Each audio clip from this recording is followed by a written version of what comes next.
শিবা গৌরভক্তবৃন্দ হরে কৃষ্ণ কৃষ্ণ কৃষ্ণ হরে হরে হরে রাম হরে রাম রাম রাম হরে হরে জয় রাধা মাধব জয় রাধা মাধব রাধা মাধব জয় রাধা মাধব জয় পঞ্চতত্ত্ব জয় পঞ্চতত্ত্ব গৌরনিতাই জয় গৌরনিতাই জয় জয় প্রভুপাদ প্রভুপাদ গুরুদেব গুরুদেব নিতাই গৌর হরি বল হরি বল হরি বল গৌর হরি বল। वन्देऽहं श्रीगुरो श्रीयुतपदकमलं श्रीगुरून् वैष्णवांश्च श्रीरूपं साग्रजातं सहगण रघुनाथान्वितं तं सजीवं साद्वैतं सावधूतं परिजनसहितं कृष्णचैतन्यदेवं श्रीराधा कृष्णपादान् सहगण ललिता श्रीविशाखान्वितांश्च ॐ अज्ञानतिमिरान्धस्य ज्ञानाञ्जनशलाकया चक्षुरुन्मिलितं येन तस्मै श्रीगुरुरवे नमः। श्रीचैतन्यमनोभीष्टं स्थापितं येन भूतले स्वयं रूप कदा मह्यं ददाति स्वपदान्तिकम्। नम ॐ विष्णुपदाय कृष्णप्रेष्ठाय भूतले श्रीमते जयपताका स्वामिन् इति नामिने नमो आचार्यपदाय निताइकिप्रदायिने गौरकथामदाय नगरग्राम तारिणे नम ॐ विष्णुपदाय कृष्णप्रेष्ठाय भूतले श्रीमते भक्तिवेदान्त स्वामिनीति नामिने नमस्ते सरस्वती देवे गौरवाणी प्रचारिणे निर्विशेष शून्यवादी पाश्चात्यदेशतारिणे वाञ्छाकल्पतरुभ्यश्च कृपा सिन्धुव एव च पतितानां पावनेभ्यो वैष्णवेभ्यो नमो नमः। जय श्री कृष्ण चैतन्य प्रभु नित्यानंद श्री अद्वैत गदाधर शिवासदि गौर भक्त वृंद हरे कृष्णा कृष्णा कृष्णा हरे हरे हरे राम राम राम हरे हरे। ओम नमो भगवते वासुदेवाय ओम नमो भगवते वासुदेवाय ओम नमो भगवते वासुदेवाय। नारायणं नमस्कृतं नरं चैव नरोत्तमं देवीं सरस्वतीं व्यासं ततो जयमुदीरयेत् नष्टप्रायेषु अभद्रेषु नित्यं भागवत सेवया भागवतेरुत्तमश्लोके भक्तिर्भवति नैष्टिकी मुखं करोति वाचालं पङ्गुरलङ्घयति गिरिं यत्कृपातमहं वन्दे श्रीगुरुदिनतारिणम् श्रीचैतन्य ईश्वरं परमानन्दमाधवम् ओम तत्सत् हरि ओम तत्सत्।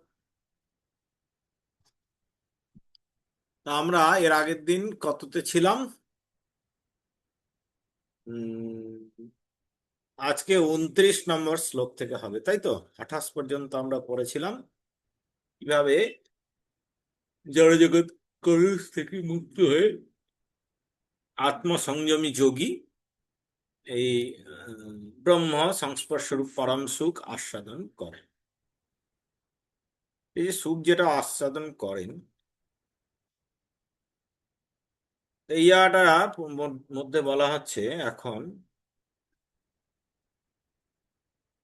কিভাবে তিনি সব মানে এই সুব্রহ্ম সুখ স্পর্শটা অনুভব করেন সেই সম্পর্কে এখন বলা হচ্ছে। সর্বভূতম আত্মানং সর্বভূতানি চ আত্মনি ইক্ষতে যোগ যুক্ত আত্মা সর্বত্র সমদর্শন। প্রকৃত যোগী সর্বভূতে আমাকে দর্শন করেন এবং আমাতে সব কিছু দর্শন করেন।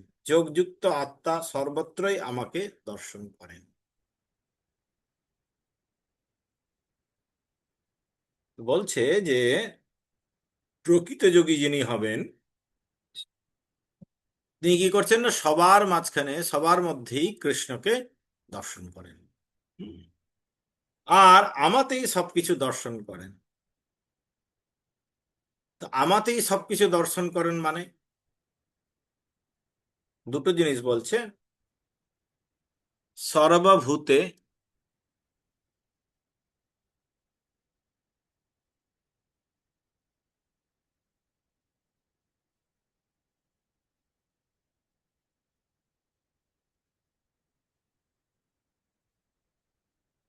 সর্বভূতে আমাকে দর্শন করেন।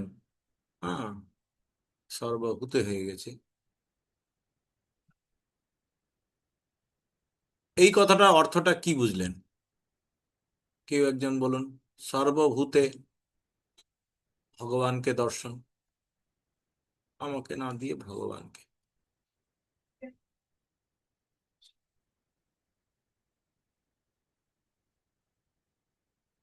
হ্যাঁ, বলেন, সর্বভূতে ভগবানকে দর্শন করা এটা কি ধরনের হতে পারে? এটা হচ্ছে সমস্ত জীবের মধ্যে ভগবানের দর্শন। হুম। এই কথাটা অর্থটা কি? এটার অর্থ হচ্ছে মানে সবার মানে মধ্যেই ভগবান। সর্বভূতে ভগবানকে দর্শন করছি মানে সবাইকেই আমি ভগবান বলে দর্শন করছি। ভগবান বলে না, মানে সমস্ত জীবের মধ্যেই তো আহ, ভগবানের বাস হচ্ছে, পরমাত্মা রূপে। হ্যাঁ, এই সর্বভূতে ভগবানে দর্শন করেন কথাটা হচ্ছে সবার মধ্যেই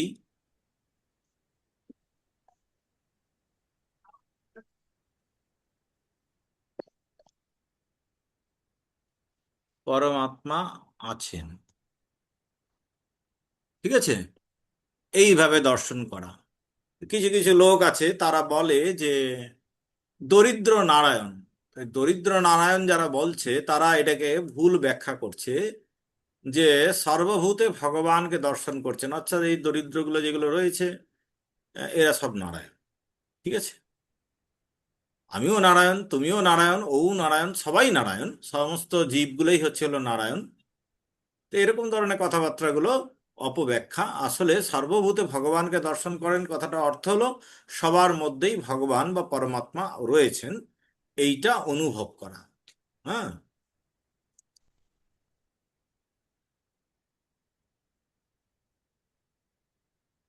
করেন। ঠিক আছে, আরেকটা রয়েছে যে আমাতে সবকিছু দর্শন করে, সবকিছু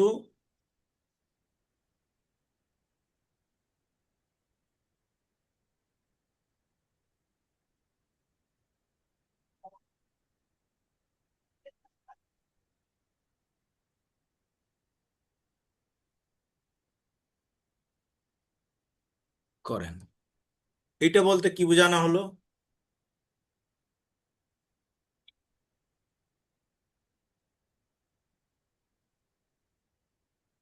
সবকিছু আমাকেই দর্শন। হুম, সবকিছু আমাতেই দর্শন করেন। মানে সবকিছুর মধ্যে ভগবান বাস করেন। না, ওটা তো আগেরটা ছিল। হুম। মনের মধ্যেই সবকিছু বিরাজ।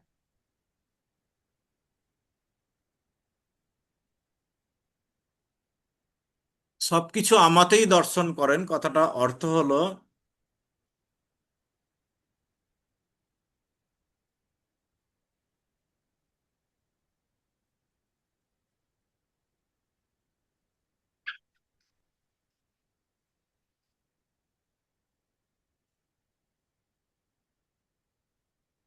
সকলের উৎস হলাম আমি। ঠিক আছে, মানে আমি মানে ভগবান।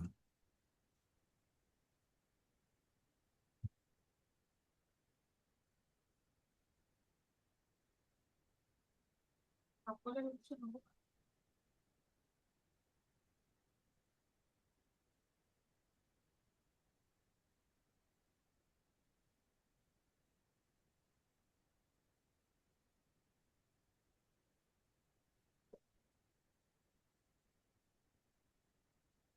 সবকিছুর উৎস হচ্ছেন ভগবান এবং সবাই হলো ভগবানেরই অংশ। ঠিক আছে? তো সবকিছু আমাতেই দর্শন করেন, কথাটার অর্থ হলো সবকিছুর উৎস হলো ভগবান, সবাই ভগবানের অংশ। ঠিক আছে? এরকম ভাবে দর্শন করে। এখানে বলছে যে আহ শিল প্রভুপাদ বলছেন যে যথার্থ যোগী জানেন যে ভগবান হচ্ছেন নিত্য চিন্ময়, তাই তিনি একটি কুকুরের হৃদয়ে অবস্থান করুন অথবা শত ব্রাহ্মণের হৃদয়ে অবস্থান করুন, জড় কলুষের দ্বারা তিনি কখনো প্রভাবিত হন না। এটি হচ্ছে ভগবানের পরম নিরপেক্ষতা। স্বতন্ত্র জীবাত্মাও স্বতন্ত্র হৃদয়ে অবস্থান করে, কিন্তু সর্বজীবের হৃদয়ে অবস্থান করে না। সেটি হচ্ছে পরমাত্মা ও জীবাত্মার পার্থক্য। যে বাস্তবিকভাবে যোগ সাধনে রত নয় সে তত স্পষ্টভাবে দর্শন করতে পারে না। একজন কৃষ্ণ ভাবনায় ভাবিত কৃষ্ণ ভক্ত আপনা থেকেই বিশ্বাসী অবিশ্বাসী উভয়ের অন্তরে শ্রীকৃষ্ণকে দর্শন করতে পারেন, অর্থাৎ সবার মধ্যেই পরমাত্মা রূপে শ্রীকৃষ্ণ রয়েছেন, এটা দর্শন করতে পারেন। আর সর্বজীবের উৎস হরি মায়ের মতন সকলকে পালন করেন। মা যেমন তার সবকটি সন্তানের প্রতি সমদৃষ্টি সম্পন্ন পরম পিতা বা মাতা, ভগবানও তেমনি সকলের প্রতি সমভাবাপন্ন। পরমাত্মা রূপে তিনি সকলের অন্তরে বিরাজ করেন। তাহলে এটা হচ্ছিল প্রথমটা, সর্বভূতে ভগবানকে দর্শন করা। বাহ্যিকভাবে প্রতিটি জীব ভগবানের বহিরঙ্গ শক্তিতে অবস্থিত। ভগবানের শক্তির মুখ্য প্রকাশ হচ্ছে তার চিৎ শক্তি এবং পরাশক্তি এবং জরাশক্তি বা অপরাশক্তি। এই সমস্ত ভগবদ্গীতার সপ্তম অধ্যায়ে বিশেষভাবে ব্যাখ্যা করা হবে। তো জীব যে ভগবানের পরাশক্তির অংশ হলেও সে অপরাশক্তির দ্বারা বদ্ধ হয়ে পড়েছে। জীব সর্বদাই ভগবানের শক্তিতে অধিষ্ঠিত। প্রতিটি জীবই কোনো না কোনো ভাবে ভগবানের মধ্যে অবস্থিত। ঠিক আছে? তাহলে সকলের উৎস হচ্ছে হলো ভগবান, সবাই হলো ভগবানের অংশ। আর তারা হচ্ছেন হলো কি না, তারা ভগবানের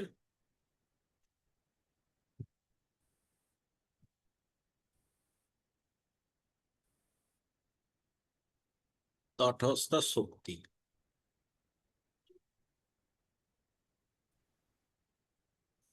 ঠিক আছে? শক্তি যেমন একটা ব্যাটারির শক্তি তার কোথায় আছে, ব্যাটারিটার মধ্যে আছে, সেই রকম আমরাও যেহেতু শক্তি, তাহলে আমরা কোথায় আছি না, ভগবানের উপর অবলম্বন করে আছি। ঠিক আছে?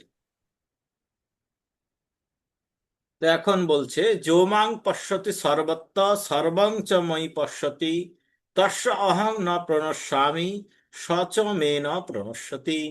যিনি সর্বদা আমাকে দর্শন করেন এবং আমাতেই সমস্ত বস্তু দর্শন করেন, আমি কখনো তার দৃষ্টির অগোচর হই না এবং তিনিও আমার দৃষ্টির অগোচর হন না। আচ্ছা, এইটার ইয়েটা একটু পড়ো, এর তাৎপর্যটা একটু পড়ো, কেউ একজন পড়ুন।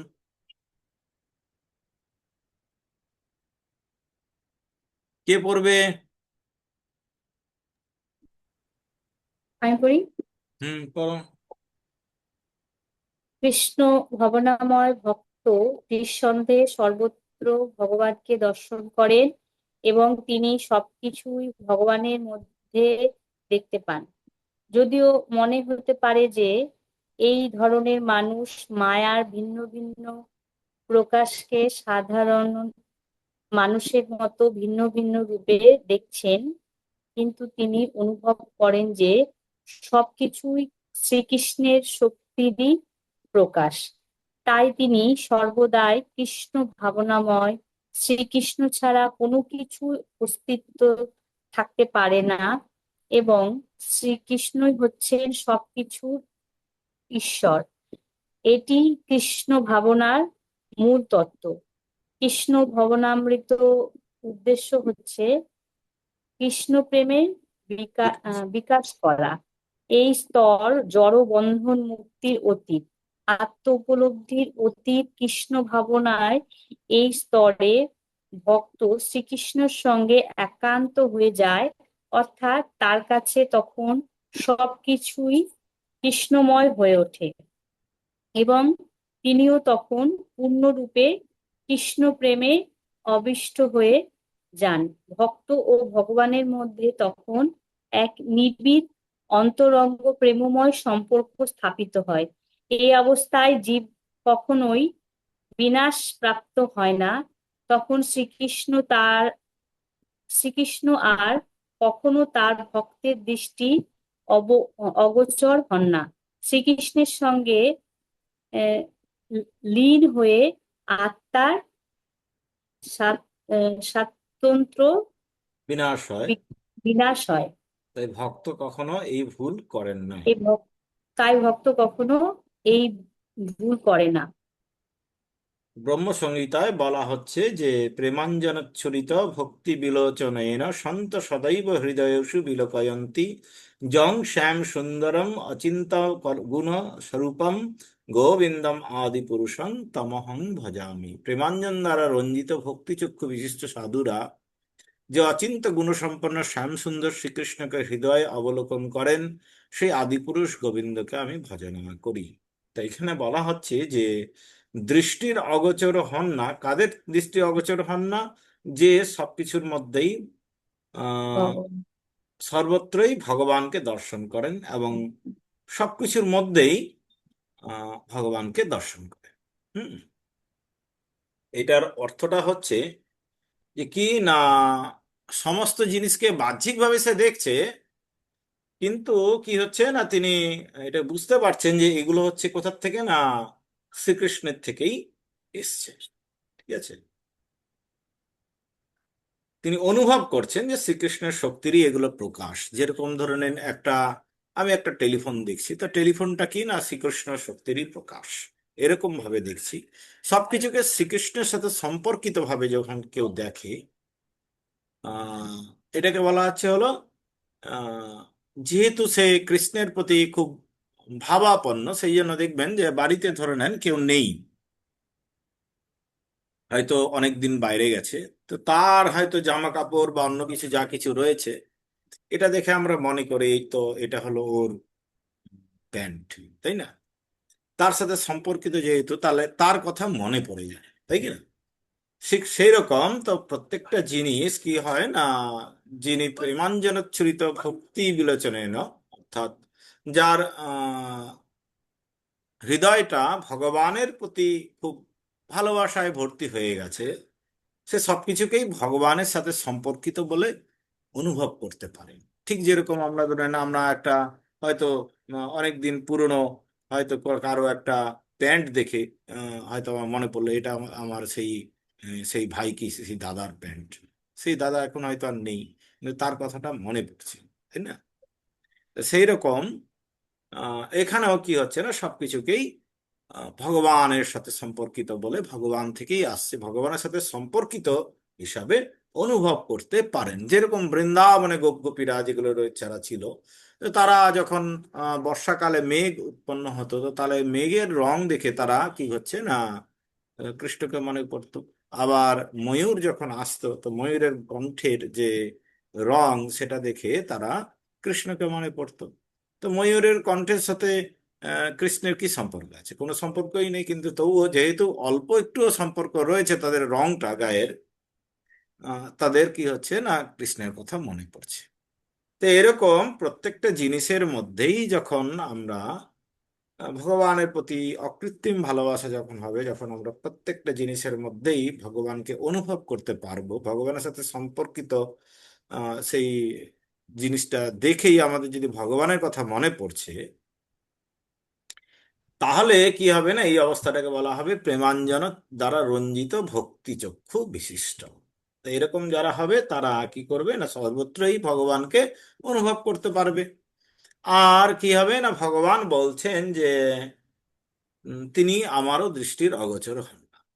হুম, ভগবানকে আমরা মনে করলেই ভগবান আমাদেরকে মনে করবে, এটা ভগবান বলছেন। সর্বভূতস্থিতং যো মাং ভজতে কম আত্ম ভজতে একত্বম আস্তিত সর্বথা বর্তমান হপি স যোগী ময়ি বর্ততে। যে যোগী সর্বভূতে স্থিত পরমাত্মা রূপে আমাকে জেনে আমার ভজনা করেন, তিনি সর্ব অবস্থাতেই আমাতে অবস্থান করেন। ভজনা করেন মানে আমার সেবা করেন বা ভগবত সেবা করেন। যে যোগী সর্বভূতে স্থিত পরমাত্মা রূপে আমাকে জেনে আমার ভজনা করেন, তিনি সর্ব অবস্থাতেই আমাতে অবস্থান করেন। এখানে শ্রীল প্রভুপাদ বলছেন, কৃষ্ণ ভাবনাময় যোগী এই জড়জগতে অবস্থানকালে নানা রকম জাগতিক কাজে ব্যস্ত থাকলেও তিনি সর্বদা শ্রীকৃষ্ণে অবস্থান করেন। ভক্তি রসামৃত সিন্ধুতে শ্রী রূপ গোস্বামী এই সম্বন্ধে বলেছেন, নিখিলাস্য নিখিলাস্যপ্যবস্থাসু জীবন মুক্ত উচ্যতে। সর্বদাই কৃষ্ণ ভাবনাময় ভগবত ভক্ত সর্ব অবস্থাতেই জীবন মুক্ত। নারদ পঞ্চরাত্রেও সেই সম্পর্কে বলা হয়েছে। যিনি একাগ্র চিত্তে স্থান কালের অতীত শ্রীকৃষ্ণের সর্বব্যাপক সেই বিগ্রহের ধ্যান করেন, তিনি কৃষ্ণ ভাবনায় তন্ময় হন এবং কৃষ্ণের দিব্য সান্নিধ্য লাভ করে দিব্য চিন্ময় আনন্দ অনুভব করেন। শ্রীকৃষ্ণের ধ্যানে মগ্ন হওয়াটাই যোগ সাধনার পরম সিদ্ধি। সমাধিযুক্ত যোগী যখন উপলব্ধি করতে পারেন পরমেশ্বর ভগবান শ্রীকৃষ্ণ পরমাত্মা রূপে সর্বজীবের অন্তরে বিরাজ করছেন, তখন তিনি সমস্ত কলুষ থেকে মুক্ত হন। শ্রীকৃষ্ণের অচিন্ত্য শক্তির সমর্থন করে বেদে গোপাল তাপনী উপনিষদেও বলা হয়েছে, একোপি সন বহুদা যোহ বভাতি। যদিও ভগবান একজন, কিন্তু বহুরূপে অসংখ্য হৃদয় বিরাজমান। অনুরূপে স্মৃতিশাস্ত্রে বলা হয়েছে, এক এব পরো বিষ্ণু সর্বব্যাপী না সংশয়, ঐশ্বর্যাদ্রূপম একং চ সূর্যবৎ বহুধেয়তে। অদ্বিতীয় হলেও শ্রী বিষ্ণু নিঃসন্দেহে সর্বব্যাপক। তার অচিন্ত্য শক্তির প্রভাবে এক বিগ্রহ রূপে তিনি সর্বত্রই বিদ্যমান। সূর্যের মতন তিনি এক সময় বহু স্থানে দৃষ্ট হন। তাহলে এখানে যেটা বলা হলো সেটা বলা হচ্ছে কি না,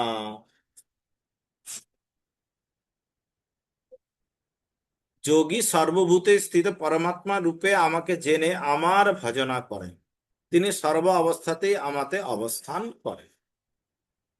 সর্বভূতে, ধরুন সবাই বলছে যে সর্বভূতে ভগবান অবস্থান করেন,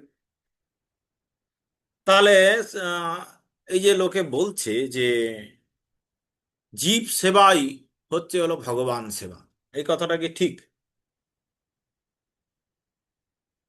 জীব সেবাই আসলে হলো উম ভাগবত সেবা। জীবে প্রেম করে যে জন, সেই জন সেবী সেই ঈশ্বর, বলছেন, বলছে কি না?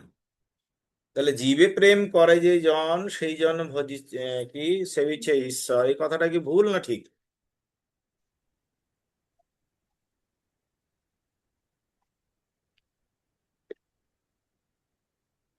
প্রতিটি জীবের মধ্যে যখন বলছে যে পরমাত্মা বিরাজমান,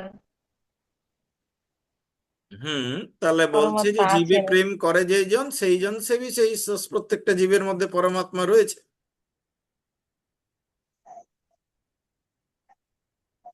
তাহলে জীবে প্রেম করে যে জন সেই জন সেবিছে ঈশ্বর, এই কথাটা কি ঠিক না ঠিক নয়? প্রত্যেকটা জীবের মধ্যে পরমাত্মা রয়েছে, সেই জন্য প্রত্যেকটা জীবকে যদি ভালোবাসা যায় তাহলে পরেই ভগবান, প্রত্যেকটা জীবের সেবা যদি করি তাহলে পরে ভগবানের সেবা হয়ে যাচ্ছে, এরকমই তো বলছে, তাই না? ওই উক্তিটার মধ্যে তো এটা কি ঠিক বলছে এটাকে না ভুল বলছে?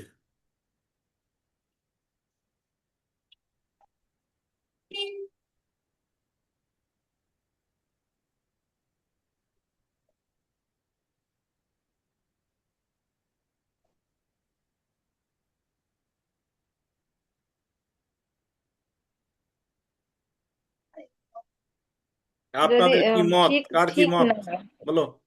ঠিক না যে প্রতিটি জীবের মধ্যে তো পার্থক্য বুঝতে হবে।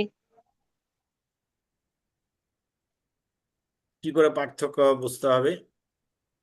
এখানে বলছে যে যোগী সর্বভূতে স্থিত পরমাত্মা রূপে আমাকে জেনে আমার ভজনা করেন, তিনি সর্ব অবস্থাতেই আমাতে অবস্থান করেন।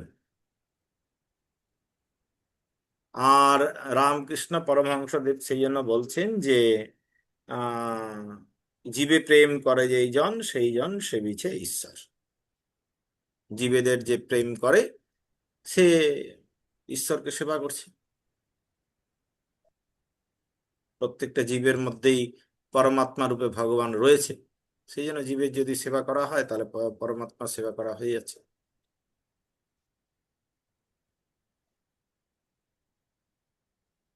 ঠিক বলছে না ভুল বলছে, এটার মধ্যে কিছু ভুল আছে না ঠিক আছে এটা? প্রত্যেকটি ওই যেমন বজ্রবাসে যেরকম ভগবান ওই কিসের মধ্যে ওই মেঘকে দেখেও ভগবান দর্শন করছে। তো আমরা তো সেরকম পর্যায়ে নেই যে আমরা জীবের মধ্যে ভগবানকে দর্শন করলে আমরা মানে না, কি একটু হবে? ভাবো, ভালো করে ভাবো। এটা এই কথাটার মধ্যেই লুকিয়ে রয়েছে। ভালো করে ভাবো, এটা ঠিক আছে না ভুল আছে।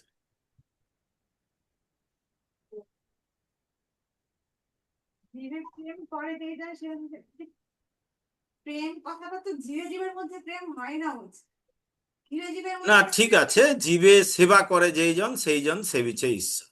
হুম। প্রেমটা সরে দিলেন তুমি হুম। এবার বুঝতে অসুবিধা হচ্ছে, সেই জন্য জীবে সেবা করে যেই জন সেই জন সেবিছে ঈশ্বর। জীবের সেবা করে এই না ঈশ্বরের আগে পড়ো জীবের এই প্রেম হয় এই সবার হয়ে যাবে। অনুবাদটা, অনুবাদটা পড়ো, তারপর বলো।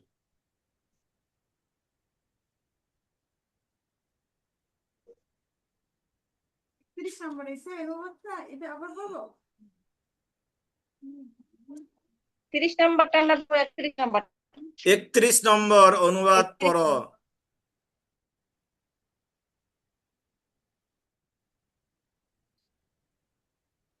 প্রশ্নটা হচ্ছে,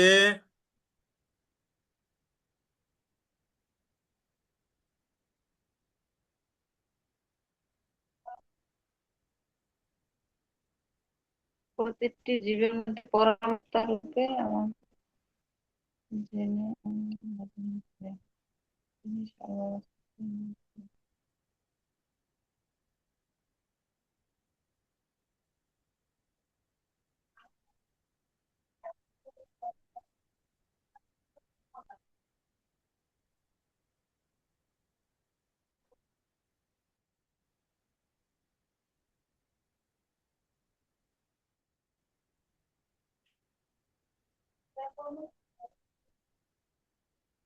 শ্রীকৃষ্ণই পরমাত্মা।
কি হলো বলো,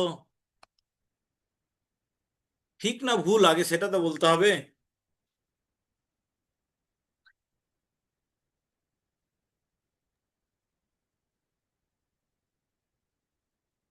প্রফুল্ল প্রভু বলেন ভুল না ঠিক এটা? হরে কৃষ্ণ প্রভু, ঠিক। ঠিক আছে? হ্যাঁ, কেন ঠিক সেটা বলুন। কি প্রত্যেক জীবের মধ্যে আত্মা পরমাত্মা আছে, সেই জন্য ঠিক। জীবের মধ্যে পরমাত্মা আছে, তাই জন্য জীবের সেবা করলে ভগবানের সেবা হয়ে যাবে, হুম। তাই তো? হুম। আচ্ছা, আর আর কেউ? সম্পূর্ণরূপে ঠিক নয়। কারণ জীবাত্মার মধ্যে বলতে চাইছে না আংশিক রূপে, ভগবান পূর্ণ, যে অংশ। অংশের সেবা করলে কি পূর্ণের সেবা হয়? পূর্ণের সেবা করলে অংশের সেবা হয়, অংশের সেবা করলে কি পূর্ণের সেবা হয়ে যাবে? হ্যাঁ, ব্যাপারটা এখানে দেখো, এর মধ্যে দুটো পার্ট আছে। জীবে একটা দেহ, জীব দেহের মধ্যে কি আছে?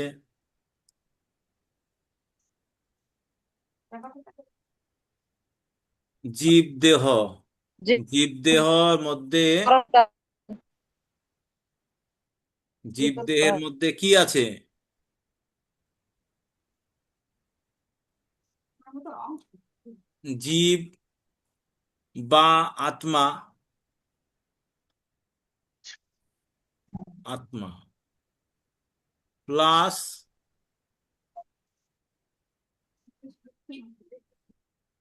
পরমাত্মা, এদিকে বসানো। আহ, আরেকটা হলো পরমাত্মা। জীবদের মধ্যে কি আছে? জীব আছে আর পরমাত্মা রয়েছে। তো এখানে ভগবান কি বলছে? ভগবান বলছে যে আমি সর্বভূতে স্থিত পরমাত্মা রূপে জেনে, আমাকে জেনে আমার ভজনা করেন। কার ভজনা করে? আমার বলতে কৃষ্ণের। পরমাত্মার ভজনা করবেন। কিন্তু ও কার কার সেবা করছে? কৃষ্ণের জীবাত্মার সেবা করছে, আত্মার সেবা করছে। ইয়ের পরমাত্মা সেবা করছে না। তাহলে এটা কি ঠিক হলো? যেটা অংশের, ওটা অংশের, অংশের সেবা করে। পরমাত্মা ওইটার মধ্যে রয়েছে, পরমাত্মা জীবের মধ্যে রয়েছে, ঠিক আছে? এই পরমাত্মা জীবের মধ্যে রয়েছে। তিনি বলছে আমি সমস্ত জীব অবস্থান করি। তাহলে জীবের সেবা যদি আমি করি, তার মানে কার সেবা করছি? আত্মার সেবা করছি, জীবাত্মার সেবা করছি, হ্যাঁ, জীবটা সেবা করছি। তাহলে পরমাত্মা সেবা হচ্ছে কি? না। করছে না তো। এ তো যে যে জীবে সেবা করছে, দেখো জীবে সেবা করছে।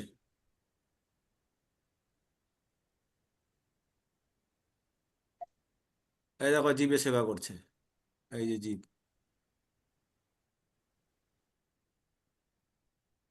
পরমাত্মা রূপে রয়েছে, কিন্তু পরমাত্মা সেবা করছে কি? করছে না। তাহলে এই এই এই যে বলছে জীব প্রেম করে যেইজন সেইজন সেবিছে ঈশ্বর, কথাটা কি হবে? ভুল হবে না ঠিক হবে? ভুল হবে। ভুল হবে। ভুল হবে। তাহলে এই জন্যই বলছি যে এখানে বুঝতে হবে যে প্রত্যেকটা জীবের মধ্যে ভগবান অবস্থান করছেন, এটা আমাদের অনুভব করতে হবে। কিন্তু সেবাটা আমাকে কার করতে হবে? পরমাত্মার করতে হবে। ঠিক আছে? আমরা যে একে অপরকে প্রণাম করি, প্রণাম করি আরেকজন জীবকে নয়, তার মধ্যে স্থিত পরমাত্মাকে প্রণাম করি। ঠিক আছে? তো এইরকম সেবাটা আমাদের কিন্তু পরমাত্মা সেবা করতে হয়। পরমাত্মা সেবা করলে আত্মা সেবা হয়ে যাবে, তার আত্মা হলো পরমাত্মার অংশ। ঠিক আছে? কিন্তু জীবের সেবা করছি কিন্তু পরমাত্মার সেবা করছি না, তাহলে পরে কিন্তু হবে না।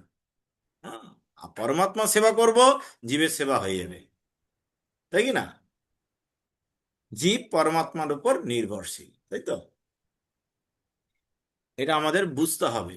ঠিক আছে? বোঝা গেল তো ব্যাপারটা? প্রফুল্ল প্রভু, বোঝা গেছে? বুঝেছি। বুঝাতে পারবেন তো? বুঝাতে একটু কষ্ট হবে না, প্রথমত। কষ্ট হবে না। আবার ভালো করে বোঝেন আপনি আগে, ভালো করে বোঝেন। ভগবান পরমাত্মা রূপে সমস্ত জীবে অবস্থান করছেন। তো একটা জীব দেহ যে রয়েছে আমাদের মধ্যে, কি রয়েছে? আমরা রয়েছি জীব, অর্থাৎ আত্মা। এই জীবটা না হয় সরিয়ে দিচ্ছি, জীবটা, জীবটা বানানটা ভুল হয়েছে তো ওই জন্য ইয়ে হচ্ছে। হ্যাঁ, জীব, জীব, জীব মানে হলো আত্মা। তো তো আত্মা আর পরমাত্মা দুজন রয়েছে। তো পরমাত্মা রয়েছে বলেই আমরা বেঁচে রয়েছি, আত্মাটা রয়েছে, আর পরমাত্মাটা রয়েছে বলে আমরা এখন সচল রয়েছি। তো এই যে পরমাত্মা রয়েছে, এই পরমাত্মার সেবা যদি না করে, খালি জীবটার সেবা করে, তাহলে পরে কি হলো? এখানে তো বলছে আমার সেবা করেন। আমার বলতে কার? পরমাত্মার। সর্বভূতে স্থিত পরমাত্মা আহ, রূপে আমাকে জেনে আমার ভজনা করেন, জীবের ভজনা করেন এরকম কিন্তু বলেনি।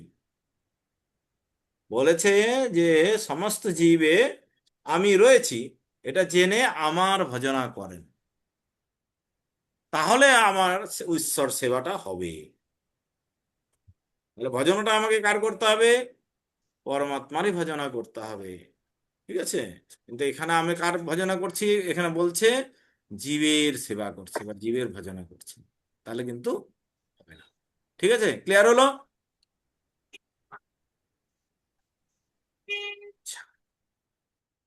আত্মোপমেন সর্বত্র সমং পশ্যতি যঃ অর্জুন, সুখং বা যদি বা দুঃখং সযোগী পরম মত।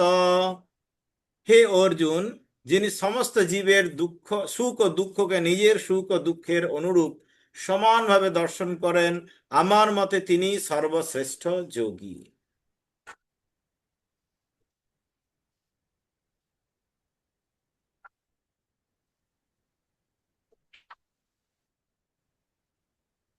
আরেকজন পড়ুন একটু, এইখান থেকে পড়ুন। হ্যাঁ,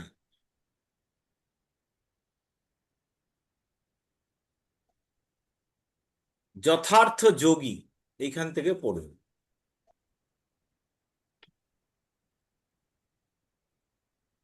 যথার্থ যোগী এখান থেকে পড়ুন। 1 2 3 4 5 6 7 8 9 নম্বর লাইন।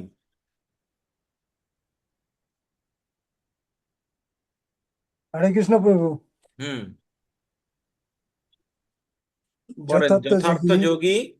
যথার্থ যোগী কৃষ্ণ ভাবনা মৃতের হুম, গুরুত্ব প্রচার, কৃষ্ণ করার ভাবনা প্রয়াসী আহ, হন। আহ, জ্ঞান বিতরণ করার চেষ্টা করেন। যেহেতু আহ, যথার্থ যোগী যোগী কৃষ্ণ ভাবনামৃতের গুরুত্ব প্রচার করার জন্য প্রয়াসী হন। হুম, প্রয়াসী হন, তাই তিনি জগতের শ্রেষ্ঠ পরোপকারী হুম, এবং তিনি ভগবানের সর্বেক্ষা সর্বাপেক্ষা প্রিয় হুম, সেবক। হুম। ন চ তস্মাৎ তস্ম মনুষ্যেষু, ওইটা নচিত দরকার নেই পড়ার, তারপরের লাইনটা থেকে পড়ুন।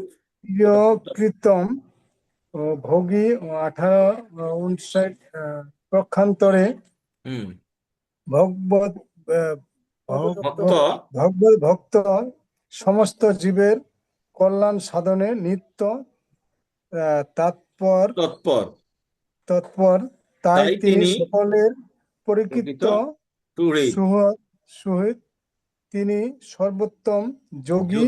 কারণ তিনি ব্যক্তিগত স্বার্থ সিদ্ধির জন্য যোগের সিদ্ধি কামনা করেন না, সমস্ত জীবের কল্যাণ সাধনের জন্য সচেষ্ট থাকেন।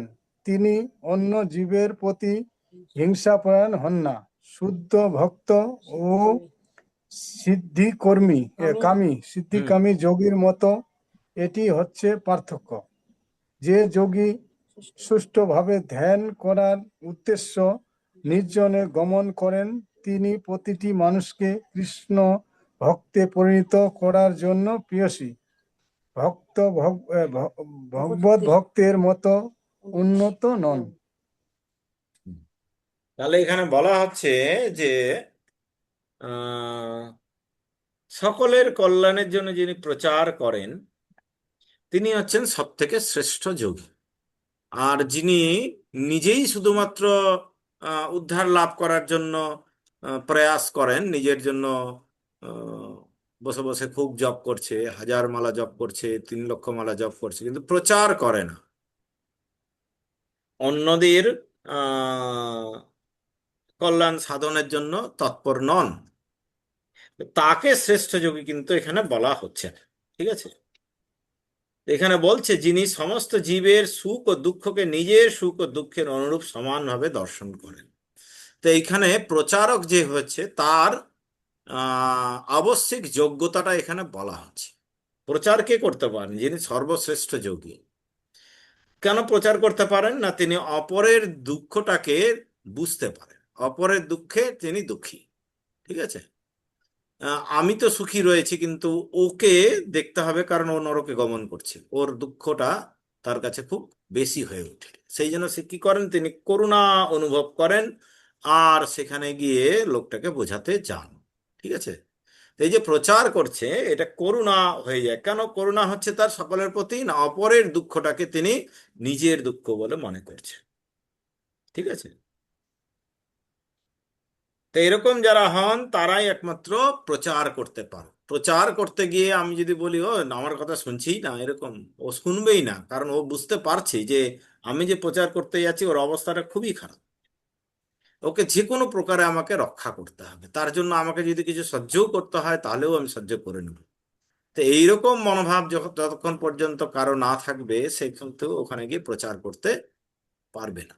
প্রচার করতে গিয়ে সে কি করবে? না, আমার কথা শুনছে না, এটা লোকটা হাত দ্বারা হবে না।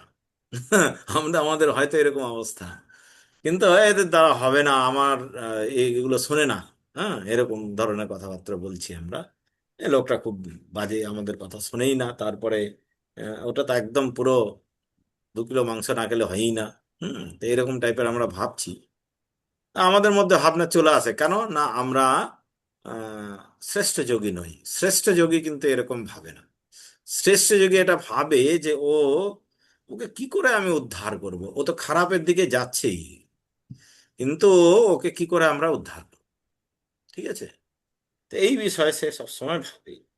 সেই জন্য তাকে বলা হচ্ছে তিনি হলেন আহ পরম যোগী, কারণ অপরের দুঃখটাকে তিনি বুঝতে পারেন। এবং সেই জন্য অপরে যে কষ্ট আছে, যে এরকম বুঝতে পারছে না, বারবার এরকম খারাপ কাজ করেই যাচ্ছে, ভগবানকে মানছেই না, আহ, সে আসলে কি, তাকে সে দেখে যে এ হচ্ছে একটা পাগল। তো পাগল যদি কেউ হয় তাহলে সে কি কখনো স্বীকার করে নাকি পাগল, যে আমি পাগল? করে? পাগলগুলো বলে নাকি যে আমি পাগল? কখনো বলে না। তো এরা মায়ার দ্বারা তাদের জ্ঞান অপহৃত হয়ে গিয়ে পাগল হয়ে গেছে। পাগলের প্রতি তার করুণা হয়, তার প্রতি কখনো রাগ হয় না। ঠিক আছে, কিন্তু আমাদের রাগ এসে যায়, কারণ আমরা শ্রেষ্ঠ যোগী নই, আমরা করুণা অনুভব করতে পারি না। তো করুণা অনুভবটা আমাদের হয় না, সেই জন্যই আমাদের প্রচার করা আমাদের পক্ষে সম্ভব হয় না। প্রচার করে কারা? যারা শ্রেষ্ঠ যোগী, যেমন গুরুদেব আছেন বা এরকম শ্রেষ্ঠ যোগী যারা রয়েছেন তারা প্রচার করছেন। এই যে শ্রীল প্রভুপাদ, তার কি দরকার ছিল ওই আমেরিকার থেকে সমস্ত বিশ্বে সেই সব লোকগুলো যারা ম্লেচ্ছ, একদম পুরো কিছুই করে না, তাদের কাছে প্রচার করতে যাওয়ার কি দরকার ছিল? কিন্তু তিনি বলছেন যে আমি দেখতে পাচ্ছি যে এরা কি হচ্ছে না, রকেটের থেকেও বেশি গতিতে নরকের দিকে গমন করছে, আমাকে ওদেরকে থামাতে হবে। যদি আমি না থামাতে পারি তাহলে এরা সবাই নরকে গমন করবে। তিনি তার জন্য কি করছেন না, তাদেরকে প্রেম বিতরণের জন্য তিনি কি করছেন না, ছুটে ছুটে বেড়াচ্ছেন। কিন্তু আমরা এরকম বেড়াবো? আমরা বেড়াবোই না, আমাদেরটা হলেই হয়ে গেল। হুম কিন্তু এটা শ্রেষ্ঠ যোগীর উদাহরণ নয়। শ্রেষ্ঠ যোগী সেই যে প্রচার করছে, অপরের কল্যাণ করছে, নিজে কষ্ট সহ্য করেও অপরের কল্যাণ করছে। হুম এইটাকে বলা আছে হলো শ্রেষ্ঠ যোগী বা সাধু। অপরের কল্যাণ করার জন্য সবাই করছে, কিন্তু নিজেকে বিপন্ন করে অপরের কল্যাণ করছে, এরকম কিন্তু এই জড়জগতে পাওয়া যাবে না। কিন্তু সাধুই একমাত্র ব্যক্তি যে নিজেকে বিপন্ন করেও অপরের কল্যাণ করে। ঠিক আছে, তো অর্জুন উবাচ যো হয়ং যোগত্তয়া প্রক্ত সম্যেন মধুসূদন এতস অহং ন পশ্যামি চঞ্চলতাৎ স্থিতি স্থিরাম। অর্জুন বললেন, হে মধুসূদন, আমি সর্বত্র সমদর্শন রূপ যে যোগ উপদেশ করলে মনের চঞ্চল স্বভাববশত আমি তার স্থায়ী স্থিতি দেখতে পাচ্ছি না। তো বলছে যে আমার যা মনের অবস্থা, মন এতটা চঞ্চল, আমার মনে হচ্ছে না আমি এটাকে করে উঠতে পারবো। এটা করা সম্ভব স্থায়ী স্থিতি, অর্থাৎ এটাকে করে ঠিকঠাক করে মনটাকে আমি সমদর্শন রূপ যোগ, সবাইকে সমানভাবে দেখবো, এইরকম করা আমার পক্ষে সম্ভব হবে না। হুম। কখন বলছেন না, এই কথাটা কখন বলা হচ্ছে? গীতার জ্ঞান কোথায় বিতরণ হচ্ছে? কুরুক্ষেত্রের ময়দানে। কুরুক্ষেত্রের যুদ্ধটা কখন হয়েছিল, কোন যুগে হয়েছিল? কলিযুগে না আবার দাপরে? দাবরে, দাপর দাপরে যুগে। হয়েছিল। তাহলে দেখো, দাপরে তখন এরকম অবস্থা ছিল না, কলিযুগের মতন এরকম খারাপ অবস্থা ছিল না। কিন্তু দাপর যুগে শ্রীকৃষ্ণকে অর্জুন বলছেন যে আমার মনটা যা চঞ্চল, আমি, তুমি যে বলছো সবাইকে সমান সমান রূপে দর্শন করা, সবার মধ্যে তোমাকে দর্শন করা, আর সবাই তোমার মধ্যে স্থিত এরকম দর্শন করা, এরকম ভাবে দর্শন করার মতন আমার মনটা স্থির হচ্ছে না, এটা সম্ভব না। তাহলে চিন্তা করো, দেখো যে আজকালকার দিনে আমরা যদি বলি, তাহলে সেটা কতটা যুক্তিযুক্ত, তাই না? কেউ যদি বলে তার মনটা একদম স্থির হয়ে গেছে, এরকম সম্ভব নয়। তো এখানে শ্রীল প্রভুপাদ তাই লিখছেন যে কলিযুগে অষ্টাঙ্গ যোগ সাধন করা সাধারণ মানুষের পক্ষে অসম্ভব। কয়েকজন দুর্লভ মানুষের পক্ষে তা সম্ভব হতে পারে, কিন্তু সাধারণের পক্ষে এটি অসম্ভব। 5,000 বছর পূর্বে যদি এই রকম হয়ে থাকে, তাহলে এখনকার অবস্থা কি আর হবে? যে সমস্ত মানুষ বিভিন্ন যোগ অনুশীলন কেন্দ্রে এই যোগ পদ্ধতির অন্ধ অনুকরণ করে আত্মতৃপ্তি লাভ করে, তারা কেবল তাদের সময়ের অপব্যবহার করে। তাদের জীবনের প্রকৃত উদ্দেশ্য সম্বন্ধে তারা সম্পূর্ণ অজ্ঞ। বলছে যে এরকম এই হঠযোগ, এটা এখনকার দিনে ধ্যান ট্যান করা সম্ভব নয়। এটা যদি কেউ বলছে এই ধ্যান ফ্যান করার চেষ্টা চেষ্টা যারা করছে, ওরা খালি সময়ই আহ অপচয় করছে। ধ্যান করা সবার পক্ষে সম্ভব। হুম। তো অর্জুন বলছেন, চঞ্চলং হি মন কৃষ্ণ প্রমথি বলবদৃঢ়ম তস্য অহং নিগ্রহং মন্যে বায়রিব দুষ্করম। হে কৃষ্ণ, মন অত্যন্ত চঞ্চল, শরীর ও ইন্দ্রিয় আদির বিক্ষেপ উৎপাদক। শরীর আর ইন্দ্রিয়গুলোকে মনটা যে কোনো সময় উম, একটু বিকার করে দেবে। মন দুর্দমনীয় এবং অত্যন্ত বলবান, তাই থেকে নিগ্রহ করা বায়ুকে বশীভূত করার থেকে অধিকতর কঠিন বলে আমি মনে করি। যে হাওয়াটাকে কন্ট্রোল করে নেওয়া যাবে, কিন্তু মনটাকে কন্ট্রোল করা খুব কঠিন, খুবই কঠিন। হুম। দেখেন এখন উম, ভিতরের হাওয়াটা হয়তো খুব আহ, গরম রয়েছে, আমি একটা এসি মেশিন লাগিয়ে দেবো, তাহলে ভিতরেরটাকে ঠান্ডা করে দেবো, তাই কি না? তো এরকম আমরা বায়ুটাকে নিয়ন্ত্রণ করতে পারি, কিন্তু বলছে যে মনটাকে নিয়ন্ত্রণ করা কিন্তু খুব কঠিন। এখানে বসে বলছি এখানে, কিন্তু মনটা যে কোথায় চলে যাচ্ছে তার কোনো ঠিকই থাকে না। হুম। বিশেষ করে আমরা যখন জব করি তখন তো আমরা বুঝতেই পারি যে মনটা কোথায় চলে যায়, তাই না? এখানে বলছে সাংসারিক মানুষকে প্রতিনিয়ত নানা রকম বিরুদ্ধ প্রকৃতির সঙ্গে সংগ্রাম করতে হয়, তাই তার পক্ষে মনকে সংযত করা অত্যন্ত কঠিন। কৃত্রিম উপায়ে শত্রু ও মিত্রের প্রতি সমদৃষ্টি সম্পন্ন হয়ে মনের ভারসাম্য সৃষ্টি করার অভিনয় করলেও বাস্তবিকভাবে কোনো সংসারী মানুষ তা করতে পারেন না, কারণ তা প্রচন্ড বেগবতী বায়ুকে সংযত করার চাইতেও কঠিন। তো এখানে বলছে যে বুদ্ধির দ্বারা মনকে পরিচালিত করা উচিত, কিন্তু মন এত শক্তিশালী ও দুর্দমনীয় যে বুদ্ধির দ্বারা পরিচালিত হওয়ার পরিবর্তে সে বুদ্ধিকেই পরাভূত করে তার দ্বারা পরিচালিত করতে শুরু করে দেয়, তাই না? বুদ্ধির দ্বারা পরিচালিত হওয়া উচিত। যার সুগার আছে সে তো, তার তো মিষ্টি দেখলে খাওয়া উচিত না, তাই না? কিন্তু মনটা চাইছে কি করবে, সে খেয়েই ফেলে, তখন আর বুদ্ধিটা কাজ করে না। ঠিক আছে? তো এইরকম আমরা দেখতে পাচ্ছি। তো বলছে যে মনটা কি হচ্ছে, বুদ্ধিকেই পরাভূত করে তাকে পরিচালিত করতে শুরু করে। ঠিক যেমন অনেক সময় জটিল সংক্রমণ ওষুধের রোগ প্রতিষেধক ক্ষমতাকে অতিক্রম করে যায়। অনেক সময় দেখা যায় যে অ্যান্টিবায়োটিক গুলো আর কাজ করছে না, কেন না ওই জীবাণুগুলো ওই অ্যান্টিবায়োটিক গুলো হজম করতে শিখে গেছে। হুম। মনকে দমন করা সবচেয়ে সহজ পন্থা প্রদর্শন করে গেছেন শ্রী চৈতন্য মহাপ্রভু। সেই পন্থা হচ্ছে পূর্ণ দৈন্য সহকারে হরে কৃষ্ণ মহামন্ত্র কীর্তন করা। এই পথ হচ্ছে সবাই মন কৃষ্ণ পদারবিন্দায়। মনকে সর্বতভাবে ভগবান শ্রীকৃষ্ণের সেবায় নিয়োজিত করতে হবে, তাহলেই আর কোনো কিছুর দ্বারা প্রভাবিত হয়ে মন উদ্বিগ্ন হবে না। তাহলে মনকে কন্ট্রোল করার সব থেকে বড় পথ হলো হরে কৃষ্ণ মহামন্ত্র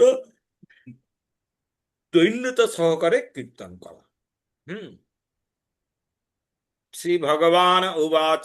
তাহলে প্রশ্নটা কি ছিল অর্জুনের, যে আমি, তুমি যে আমাকে এরকম ধ্যান করার পন্থা বললে বাবা, তো আমার পক্ষে এগুলো করা সম্ভব নয়, কেননা আমার মনটা খুব চঞ্চল, তাই না?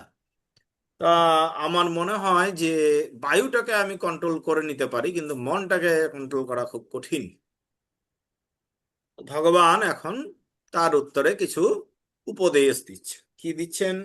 শ্রী ভগবান উবাচং অসংশয়ং মহাবাহো মন দুর্নিগ্রহং চলম অভ্যাসেন তু কৌন্তেয় বৈরাগ্যেন চ গৃহতে।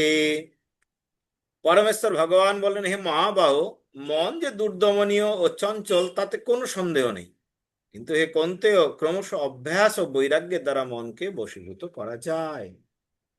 তাহলে তিনি বলছেন যে মনটা দুর্দমনীয়, এটাকে দমন করা খুব কঠিন মনটাকে, কিন্তু বলছে যে আর চঞ্চল মনটা, কিন্তু কিন্তু হে কৌন্তেয়, ক্রমশ অভ্যাস করতে হবে। অভ্যাস করো, মনটা এদিক ওদিক চলে যাচ্ছে, আবার টেনে আনো। আর একটু কি না, বৈরাগ্যের দ্বারা। বৈরাগ্য মানে হুম ত্যাগ। কি ত্যাগ? মনটাকে ত্যাগ করে দেবে? তাহলে মন যেটা চাইছে, মানে ইন্দ্রিয়ের ইন্দ্রিয়ের যে সেগুলো জিনিসগুলো মন যেটা চাইছে, ইন্দ্রিয়ের দ্বারা মন যেটা চাইছে, ইন্দ্রিয়ের দ্বারাই না ও প্রভাবিত হচ্ছে, কোনো কিছু দেখছে ওইটা চাইছে। তা এবার কি হচ্ছে না, মনটাকে বৈরাগ্যের দ্বারা, কি বৈরাগ্যের দ্বারা, কিরকম বৈরাগ্য দেখাতে হবে? মনটাকে কিরকম বৈরাগ্য দেখাতে হবে? কন্ট্রোলে করতে হবে, হুম। কন্ট্রোল করতে হবে মনটাকে। হ্যাঁ, একটু জোরে বলেন। বলছি মনটাকে কন্ট্রোল করতে হবে, মনটাকে আরে কন্ট্রোল করা বশ যাবে না, এর আগে তো বশ করতে পড়িয়েছিলাম, হবে। তখন বলেছিলাম না মনটাকে কন্ট্রোল করা যায় না, দুর্দমনীয় বলছে তো। মনটা কিন্তু বৈরাগ্যের দ্বারা, বৈরাগ্যের দ্বারা চেষ্টা, কিভাবে? হ্যাঁ ওই তো চেষ্টা করতে হবে, বৈরাগ্য মানে তো না, চেষ্টা। চেষ্টা করলেও পারবে না। আরেকজন কোন অন্য জায়গায় বৈরাগ্য মানে হলো মনটা হচ্ছে হলো আমি চাইছি, এখন এটা কৃষ্ণে চাইছে, কৃষ্ণের সেবায় লাগিয়ে দেওয়ারটাকে হচ্ছে হলো নিজে ভোগ না করে কৃষ্ণের ভোগের জন্য মনটাকে লাগিয়ে যদি আমি ভাবি, তাহলে এটাকে বলা হচ্ছে হলো যুক্ত বৈরাগ্য। দুরকম বৈরাগ্য রয়েছে, একটা ফল্গু বৈরাগ্য বা শুষ্ক বৈরাগ্য। বৈরাগ্য, তো আর এটা শুষ্ক যুক্ত বা বৈরাগ্য, ফল্গু বৈরাগ্য মনটাকে করতে কৃষ্ণ বলছে না। লাগাই। যদি আমি এরকম দেখি যে আমার মনটা হ্যাঁ, চাইছে আমি একটা মিষ্টি খাবো, তা আমি যদি ভাবি না মিষ্টিটা খাবো না, খাবো না, খাবো না, খাবো না করতে করতে এক সময় খেয়েই নেবো, এইভাবে করে আমাদের হবে না। বা যদি আমি না খাবো, খেলামই না, কিন্তু তবু আমাদের মনের মধ্যে কি থাকবে? কি মিষ্টিটাই থাকবে, তাই না? কিন্তু ধরে নাও যে আমি আমি এরকম করলাম, মিষ্টিটা দেখলাম, ইচ্ছা হলো, তো নিয়ে গিয়ে ভগবানকে ভোগ লাগিয়ে দিলাম। ঠিক আছে? তো ভোগ লাগিয়ে দেওয়ার পরে যারা যারা ছিল সবাই মিলে খেয়ে নিলাম। তাহলে কি হলো না, যেহেতু আমি ভোগ করলাম না, ভগবানকে দিলাম, আমার কি হলো না, আমার মনে কিন্তু আর ওই মিষ্টিটা সম্পর্কে ইয়েটা থাকলো না। ঠিক আছে? ওই আমার মন থেকে কিন্তু ওই মিষ্টিটা বেরিয়ে গেল, তাই কি না? ভগবান যেরকম, তার বদলে কে থাকলো? ভগবান থাকলো, কারণ মিষ্টিটা দেখে আমি ভগবানকে দেওয়ার কথা ভেবেছিলাম, ভগবত স্মরণ হয়েছিল, তাই না? তো ভগবানকে রেখে মন থেকে মিষ্টিটাকে বের করে দিতে পারলাম, তো এটাকে বলা হচ্ছিল যুক্ত বৈরাগ্য। তা ফল্গু বৈরাগ্য করে কোনো লাভ নেই। হ্যাঁ, ওটা বেকার কাজ। তো এরকম দেখা গেছে মহান মহান যোগী, এরকম একজন যোগী ছিল। তো সে কি ছিল না, সে বারবার করে চেষ্টা করেছে, চারিদিকে দেখেছে যে এখানে এখানে থাকলে বিভিন্ন রকম বিপদ হতে পারে, কারোর সাথে দেখা হয়ে যেতে পারে।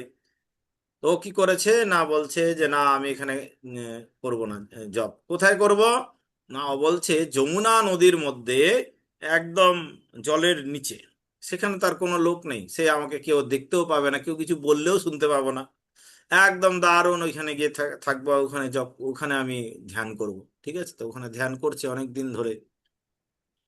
তো ওখানে কি হয়েছে না, মাছগুলোকে সে মিলিত হতে দেখেছে। দেখে তার মধ্যে আবার সে এতদিন যে সে তপস্যা করেছে, নিজেকে সবগুলোকে সংযত করে রেখেছে, তার সংযম একেবারেই এত, ওগুলো নিয়ে ভেবেই তার সংযম এমন ভেবে মানে ইয়ে হয়ে গেছে যে বাইরে এসে সে কি করেছে না, 50টা বিয়ে করে ফেলেছে একবারে। তাহলে চিন্তা করে দেখো যে এত কষ্ট যে করলো সে নিজেকে সংযত করার, লাভটা কি হলো? কোনো লাভ হলো না, তাই কি না? তো তার তুলনায় ওই রকম যোগ সাধনা না করে যদি কেউ উপরেই রয়েছে, কত ভক্তই তো রয়েছে যারা বিবাহ করেছে কিন্তু ভগবানকে প্রাপ্ত হয়েছে হয়েছে, তাই কি না? সেই জন্য বলছে যে যুক্ত বৈরাগ্য, যুক্ত বৈরাগ্য আমাদের ফলো করার, ফল্গু বৈরাগ্য আমাদের করতে হবে। তো এখানে ভগবান এখানে বলছেন, শিল প্রভুপাদ লিখছেন, কিন্তু কৃষ্ণ ভাবনামৃত অনুশীলন করার নববিধা ভগবত ভক্তি সাধন করা যায়। ভক্তির প্রথম ও প্রধান অঙ্গ হচ্ছে কৃষ্ণ কথা শ্রবণ। মনকে সমস্ত ভ্রান্তি ও অনর্থ থেকে শুদ্ধ করার জন্য এটি অতি শক্তিশালী পন্থা। কৃষ্ণ কথা যত বেশি শ্রবণ করা যায়, মন ততই প্রবুদ্ধ হয়ে কৃষ্ণ বিমুখ বিষয়ের প্রতি অনাসক্ত হয়ে যায়। যত আমরা কৃষ্ণের সম্পর্কিত বিষয় শুনবো, কৃষ্ণের বাইরে যেগুলো জড়জাগতিক জিনিসগুলো হয়েছে সেগুলোর প্রতি আমাদের অনাসক্তি চলে আসবে। কৃষ্ণ ভক্তির প্রতিকূল কার্যকলাপ থেকে মনকে অনাসক্ত করার ফলে সহজেই বৈরাগ্য শিক্ষা লাভ করা যায়। তা আমাদের কাছে বৈরাগ্য মানে হলো কৃষ্ণ বিষয়ে আসক্তি। বৈরাগ্য মানে হচ্ছে বিষয়ের প্রতি, জড় বিষয়ের প্রতি অনাসক্তি বা বা এবং ভগবানের প্রতি আসক্তি। ভগবান শ্রীকৃষ্ণের চিন্ময় লীলা শ্রবণ করা হচ্ছে উন্মত্ত মনের সুদক্ষ চিকিৎসা, এবং কৃষ্ণ প্রসাদ হচ্ছে ভবরোগ নিরাময়ের উপযুক্ত পথ্য। এই সর্বাঙ্গীন চিকিৎসা হচ্ছে কৃষ্ণ ভবনামৃত। তাহলে এইভাবে আমরা মনটাকে কন্ট্রোল করতে পারবো। খাবারটাও দিব হলো কৃষ্ণ প্রসাদ ছাড়া আর কিছু না, আবার কথাটাও আমরা শুনবো হলো কৃষ্ণ কথা ছাড়া আর কিছু না।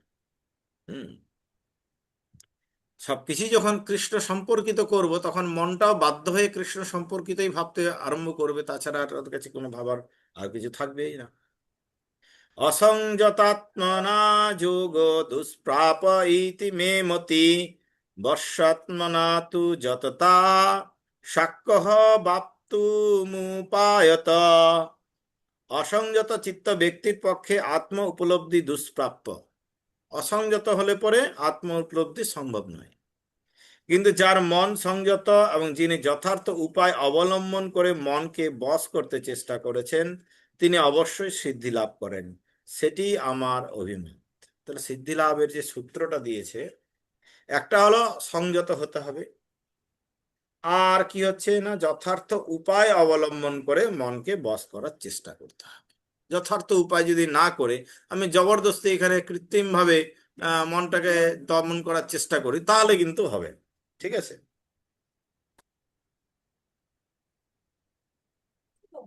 এখানে বলছেন কিন্তু কৃষ্ণ ভাবনাময় না হয়ে যোগ অনুশীলনকারী কখনোই তার যোগ সাধনায় সিদ্ধি লাভ করতে পারেন না, এটা পরিষ্কার বলে দেওয়া হয়েছে।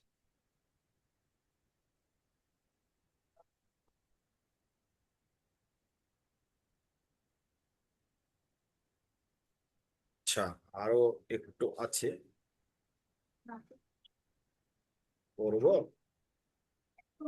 কত পেজ উঠবে? 22 পেজ।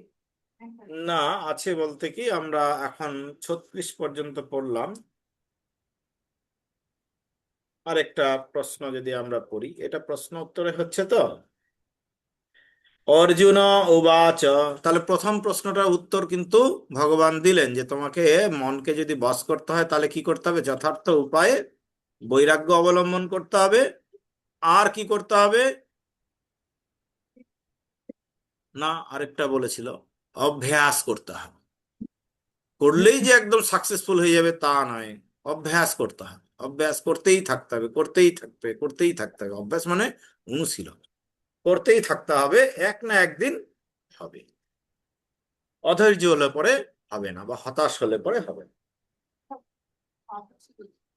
অর্জুন উবাচ, অযতি শ্রদ্ধয়োপেত যোগাচলয়িত মানস অপ্রাপ্য যোগ সংসিদ্ধিং কাং গতিং কৃষ্ণ গচ্ছতি।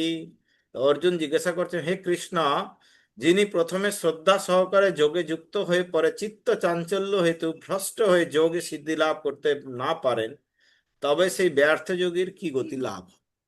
তো অর্জুন দেখছে যে সত্যি যদি এরকম বলছে তো করলাম, করে টোরে যদি বাই চান্স না পারি তাহলে কি হবে, তাই না? তো আমাদের মতন লোক যারা রয়েছে তাদের জন্য অর্জুন জিজ্ঞাসা করছে যে কি হবে।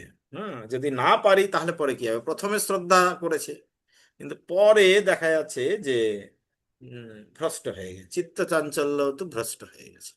আছে না অনেকে, প্রথমে হয়তো জব করছে, এরকম আছে, কিছুদিন পরে দেখা যাচ্ছে হঠাৎ তারপরে আবার কি যে হলো, মাছ মাংস খেতে আরম্ভ করে দিয়েছে, এরকম অবস্থায় পড়ে গেছে। হ্যাঁ, এরকম যারা হয়ে গেছে, যোগ ভ্রষ্ট হয়ে যাচ্ছে, তাদের কি গতি হবে? হুম? কচ্ছিন্ন ভয় বিভ্রষ্ট বিভ্রষ্টসি ছিন্ন ভ্রমিব নশ্যতি অপ্রতিষ্ঠ মহাবাহো বিমূঢ় ব্রহ্মণ পথি। হে মহাবাহো কৃষ্ণ, কর্ম ও যোগ থেকে ভ্রষ্ট ব্যক্তি ব্রহ্ম লাভের পথ থেকে বিমূঢ় হয়ে আশ্রয়হীন হয়ে পড়ে, সে কি ছিন্ন মেঘের মতন একেবারে নষ্ট হয়ে যাবে? তো বলছে যারা কর্ম আর যোগ পথ থেকে, কর্মযোগ থেকে ভ্রষ্ট ব্যক্তি ব্রহ্ম লাভের পর থেকে বিমূঢ় হয়ে কি আশ্রয়হীন হয়ে পড়ে, তারপরে আর কোনো আশ্রয় থাকে না, তার তার কোনো গতিই থাকে না, সে কি ছিন্ন মেঘের মতন একেবারে নষ্ট হয়ে যায়? মানে ধরে নিন প্রথম জীবনে করছিল, করে টোরে নিয়ে তারপরে কোনো কারণে ভ্রষ্ট হয়ে গেছে, আবার সেই জাগতিক ভাবে চলতে আরম্ভ করেছে। তো তারা কি একদম পুরো ভ্রষ্ট হয়ে গেছে বলে তারা কি নষ্ট, আর কোনো গতি নেই? তাদের কি একদম নরক ছাড়া কোনো গতিই নেই? আর কোনো ভাবেই তাদের কোনো উদ্ধার হওয়ার কোনো ব্যাপার নেই?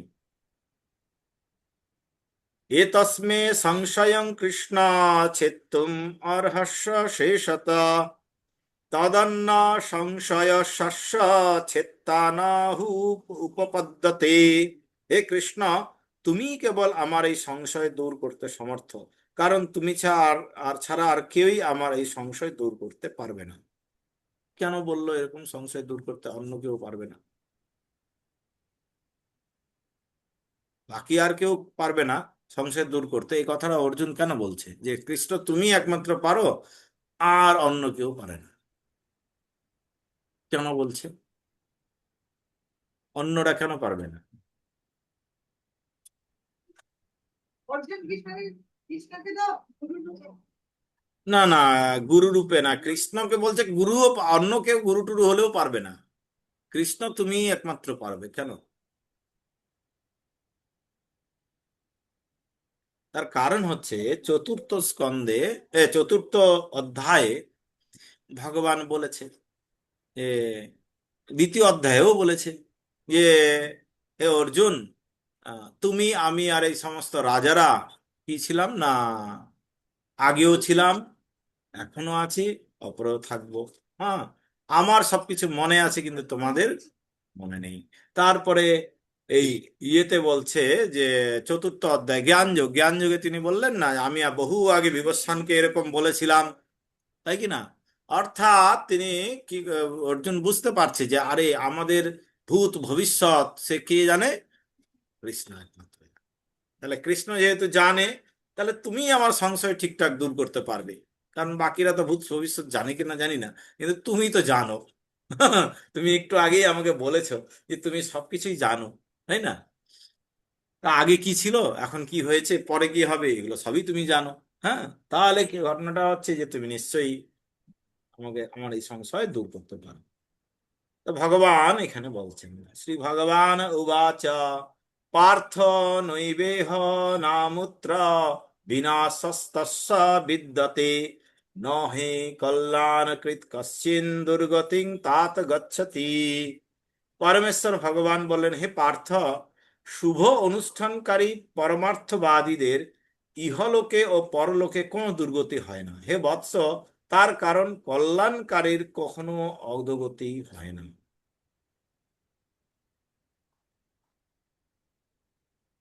কল্যাণকারী কথাটা অর্থটা কি? যারা কল্যাণ করে তারা সবাই তো কল্যাণ করে। হ্যাঁ, কল্যাণকারী কথাটার অর্থ হলো যারা প্রচার করে। ঠিক আছে, কল্যাণকারী মানে হলো আচ্ছা, অপরের কল্যাণ করছে। কল্যাণকারী অপরের যারা যারা কল্যাণ, প্রচার করছে তাদের দুর্গতি হয় না। যারা প্রচার করতে গিয়ে ফল ডাউনও হয়ে যাবে, তাদেরকে ভগবান রক্ষা করে। ঠিক আছে তো? তা এরকম হয়েছিল, আমি যখন ইয়েতে গেছিলাম, জয়পুরে গেছিলাম, তো আমাদের একজন প্রভু রয়েছেন, এদিককারই প্রভু, নীল শ্যাম প্রভু। তো ওর সাথে গেছি। তো গিয়ে ও প্রচার করতে গেছে, তো দেখছি ওই ওই দিকের লোকগুলো আবার মাছ মাংস খায় না। তো একটা বাড়িতে গেছে, তো একটা প্রফেসরের বাড়িতে, তো ওরা প্লেটে করে অনেকগুলো ফল টল দিয়েছে। তো ও দেখছি খেয়ে নিচ্ছে। আমি বললাম, খাওয়া যাবে কি যাবে না? হ্যাঁ, তারপর ওদেরই গ্লাসে ইয়ে দিয়েছে, শরবত দিয়েছে, ওটা খেয়ে নিল। তা আমাকেও বলছে খেয়ে নিতে, আমি দেখছি ও খেয়ে নিচ্ছে যখন আমাকে খেতেই হবে। খেয়ে নিলাম। তো পরে আমি এটা পরে দেখছি, সেখানে বলছে যে কল্যাণকারী যারা রয়েছে তাদের অকল্যাণ হয় না, তাদেরকে ভগবান রক্ষা করে। ঠিক আছে তো? তো তাকে যেহেতু প্রচার করার জন্য ওটা করছে, তো যতটুকু পারা যায় ততটুকু রিল্যাক্সেশন দিয়ে প্রচার করার চেষ্টা করছে। যাই হোক, তা বলে আমাদের এরকম করতে হবে এরকম নয়। তো বলছে প্রচারের জীবের কল্যাণ যেটা হয়, এরকম শুভ অনুষ্ঠানকারী পরমার্থবাদী যারা রয়েছে, তারা কিন্তু তাদের কখনো ইয়ে হয় না। এখানে একটা বিরাট বড় উম, ইয়ে দিয়েছে, উম, অনেক বড় একটা তাৎপর্য দিয়েছে। তো এতটা আমি পড়ছি না, আমি এক জায়গা থেকে পড়ছি। যারা মঙ্গলজনক সংযত জীবন যাপন করে তাদের আবার তিন ভাগে ভাগ করা যায়। একটা হলো কর্মী, যারা শাস্ত্রের নির্দেশ অনুসারে জীবনযাপন করে জাগতিক সুখ স্বাচ্ছন্দ্য ভোগ করছেন। দুই, মুক্তিকামী, যারা জড়জগতের বন্ধন থেকে মুক্ত হওয়ার চেষ্টা করছেন। আর তিন, ভগবত ভক্ত, যারা ভগবান শ্রীকৃষ্ণের চরণে সর্বতভাবে আত্মোৎসর্গ করে তাদের সেবায় নিয়োজিত হয়েছে। শাস্ত্রের নির্দেশ অনুসারে জীবনযাপন করে চলেছেন যে সমস্ত কর্মী, তাদের আবার দুভাগে ভাগ করা যায়, সকাম কর্মী আর একটা হল নিষ্কাম কর্মী। ধর্ম আচরণ করার প্রভাবে অর্জিত পুণ্য ফলের যারা জড়সুখ ভোগ করতে চান, তারা উন্নত জীবন প্রাপ্ত হন, এমনকি তারা স্বর্গলোক প্রাপ্ত হন। কিন্তু জড় সুখভোগ করার বাসনায় আসক্ত থাকার ফলে তারা যথার্থ মঙ্গলজনক পথ অনুসরণ করছেন না। জড়জগতের বন্ধন থেকে মুক্ত হওয়ার প্রচেষ্টাই হচ্ছে মঙ্গলজনক কার্যকলাপ। পরম তত্ত্বজ্ঞান লাভ করার উদ্দেশ্যে অথবা দেহাত্মবুদ্ধি থেকে জীবকে মুক্ত করার উদ্দেশ্যে যে কর্ম সাধিত হয় না, তা কোনো মতেই মঙ্গলজনক নয়। অর্থাৎ এই যে কর্মীরা যেগুলো করছে, বা মুক্তিকামী যেগুলো রয়েছে তারা যেটা করছে, এটা কতটা মঙ্গলজনক নয়। কৃষ্ণ ভাবনাময় কর্মই হচ্ছে একমাত্র মঙ্গলময় কর্ম। এই কৃষ্ণ ভাবনাময় ভক্তিযোগের পথে প্রগতির জন্য যিনি স্বেচ্ছায় সব রকম শারীরিক অসুবিধাগুলি সহ্য করেন, তিনি নিঃসন্দেহে তপোনিষ্ঠ পূর্ণ যোগী। অষ্টাঙ্গ যোগেরও পরম উদ্দেশ্য হচ্ছে কৃষ্ণ ভাবনামৃত লাভ করা। তাই এই প্রচেষ্টা অত্যন্ত মঙ্গলজনক, এবং যিনি এই মার্গে ভগবত তত্ত্বজ্ঞান লাভ করা যথাসাধ্য চেষ্টা করছেন, তার কোনো রকম অধপতনের সম্ভাবনা নাই। ঠিক আছে? তা কৃষ্ণ ভাবনাময় যারা জীবনযাপন করছে, তাদের অধঃপতনের সম্ভাবনা নাই।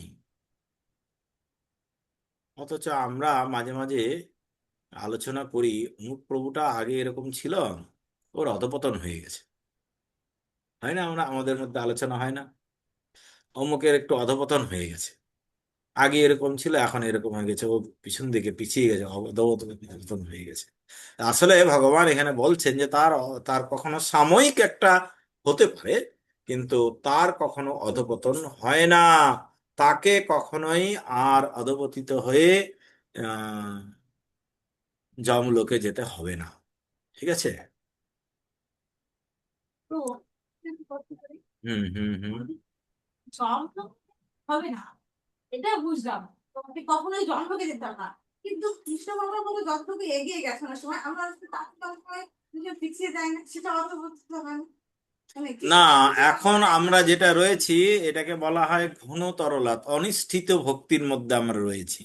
নৈষ্ঠিক ভক্তিতে আমরা এখনো পৌঁছাতে পারিনি। ঠিক আছে তো। এখন যেগুলো আগে পিছে যেগুলো হচ্ছে, এগুলো হচ্ছে হলো, যেমন সমুদ্রের জলটা দেখো, মাঝখানে যদি মাঝ সমুদ্রে যাও জলটা একদম সমান, তাই না? সাইডে যখন থাকবে তখন কি হবে, ঢেউ খেলবে, তাই কি না? তা এরকম তো আমরা এখন সাইডে আছি তো। তা এই ভক্তি রসামৃত সিন্ধুর সাইডে রয়েছে এখন। এই জন্য দুলছি, তো দুলতে দুলতে এক সময় তো ভিতরে যাব, ভিতরে যখন যাব তখন ঠিক হয়ে যাব। তো এখন যেগুলো আমাদের হচ্ছে সেগুলো সাময়িক অধঃপতন, এগুলো অধঃপতন নয়, সাময়িক বিক্ষেপ। ঠিক আছে তো। কিছুটা তো হচ্ছে। না, এর জন্য আমাদের যেটা হবে, আমাদের দেরি লাগবে, কিন্তু আমরা এই মার্গ থেকে বিচ্যুত হয়ে যাচ্ছি এরকম কিন্তু হবে না। তো এই মার্গ থেকে যারা বিচ্যুত হয়ে যাচ্ছে তাদেরকেই বলা হচ্ছে অধঃপতন। ঠিক আছে। এই ভগবত সেবার মার্গ থেকে যে বিচ্যুত হয়ে যাচ্ছে তাকেই বলা হচ্ছে অধঃপতন। হুম হুম হুম। হ্যাঁ, সময় ব্রহ্মচারীরা ব্রহ্মচারী থাকার পর আবার গৃহস্থতে চলে আসছে। এটা কোনো অধঃপতন না কিন্তু, ব্রহ্মচারী থেকে গৃহস্থ হয়ে যাওয়াটা অধঃপতন নয়। কিন্তু ব্রহ্মচারী পর্যায়টা কি গৃহস্থের উপরের পর্যায়ে না? না না না না, ব্রহ্মচারী, গৃহস্থ, তারপরে বানপ্রস্থি, সন্ন্যাসী, এই চারজনই তো হলো বর্ণাশ্রম ধর্মের মধ্যে। ঠিক আছে। তো এই বর্ণাশ্রম ধর্ম কতক্ষণ পর্যন্ত রয়েছে? বর্ণাশ্রম ধর্মটা তো ভক্তি, যে ভক্তি মিশ্রা কর্ম যখন যাচ্ছ তখন তো তোমার বর্ণাশ্রম ধর্মটা ত্যাগ করার কথা, তাই না? লাগলে পরে করব, না লাগলে করবে না। ভক্তির অন্তরায় হয়ে দাঁড়ালে, আমার ভক্তি করতে অন্তরায় হয়ে দাঁড়াচ্ছে আমার ব্রহ্মচর্য, আমি গৃহস্থ হতে পারি। আমার ভক্তিতে অগ্রগতি করার জন্য আমার গৃহস্থ জীবনটা ঠিক মনে হচ্ছে না, আমি এখন বানপ্রস্থে যেতে চাইছি, যেতে যেতে পারি। ঠিক আছে। ভক্তির জন্য আমাকে যেটুকু, ভক্তির এই পথে চারটা যে রয়েছে, আহ ব্রহ্মচর্য, গার্হস্থ্য, বানপ্রস্থ, সন্ন্যাস, এই চারটা হচ্ছে হলো বর্ণাশ্রম ধর্মের মধ্যে। ঠিক আছে তো। তা আমাদের যখন বলছে না ভগবান যে সর্বধর্মান পরিত্যাজ্য মাম একং শরণং ব্রজ, তার মানে কি, আমি যেটা বলছি সেটা করো। এটা করতে গিয়ে যদি আমাদের বর্ণাশ্রম ধর্মটা অন্তরায় হয়ে দাঁড়াচ্ছে, তাহলে আমাকে ওটা ত্যাগ করতে হবে। ঠিক আছে। তো এটা কোনো অধঃপতন না, ওই অদ্ভুত না। তার মার্গ পরিবর্তন, কিন্তু অধঃপতন নয়।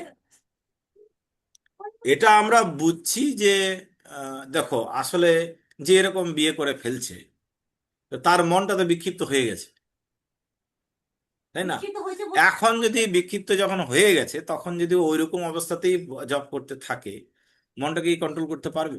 বলছে। তা ওটা তো ভণ্ড হয়ে যাবে। তার থেকে বরঞ্চ বিয়ে করাটা ভালো, তাই না? এখন আর তাকে, সে ভগবানকে নিয়েই ভাবছে, তাহলে পরে সে তো যোগী, তাই না? যোগী মানে কি, যে সবসময় ভগবানকে ভাবছে, চিন্তা করছে। হ্যাঁ, বাকি বিষয়ে ভাবছে না। এমন নয় যে যোগীকে একদম কোনো কিছুই থাকবে না তার কাছে, এরকম নয়, অনেক কিছু থাকবে। হ্যাঁ, সে কোটিপতি হতে পারে, বিলিয়নিয়ার হতে পারে, কিন্তু সে সবসময় ভগবানের কথা ভাবে। তাহলে আর বাকি যা আছে সেগুলো ভগবানের সেবায় লাগায়, তাহলে তো হলো যোগী, তাই না? তো এটা হতে গিয়ে যদি কারো এরকম হয়ে যাচ্ছে যে মনটাকে কন্ট্রোল করতে পারছি না, ও বিয়ে করে নিয়ে তারপরে ওরকম লাগাবে, ভগবান মনটা লাগাবে, কোনো অসুবিধা নেই, না, ঠিক আছে। আমরা ধরে নিই যে যারা ব্রহ্মচারী রেখে অনেকদিন ধরে রয়েছেন, তারা মানে অযথা আমাদের মতন ঝামেলা সৃষ্টি না করে সোজাসুজি ভগবানের সেবায় এগিয়ে যুক্ত হতে পেরেছেন। হ্যাঁ, সেই জন্য তাদেরকে সম্মান করা হয় আমাদের থেকে এগিয়ে। কিন্তু কিন্তু যদি বাই চান্স তার দেখে যে না ওইটাতে কি অসুবিধা হচ্ছে, সে তার মার্গ পরিবর্তন করতে পারে, কিন্তু মন থেকে ভগবান সরালে হবে না, ঠিক আছে। প্রাপ্য পুণ্যকৃতাং লোকানু অনুশাসিতা শাশ্বতী সমা শুচিরাং শ্রীমতাং গেহে যোগ ভ্রষ্ট অভিজায়তে। এই যে বলছে,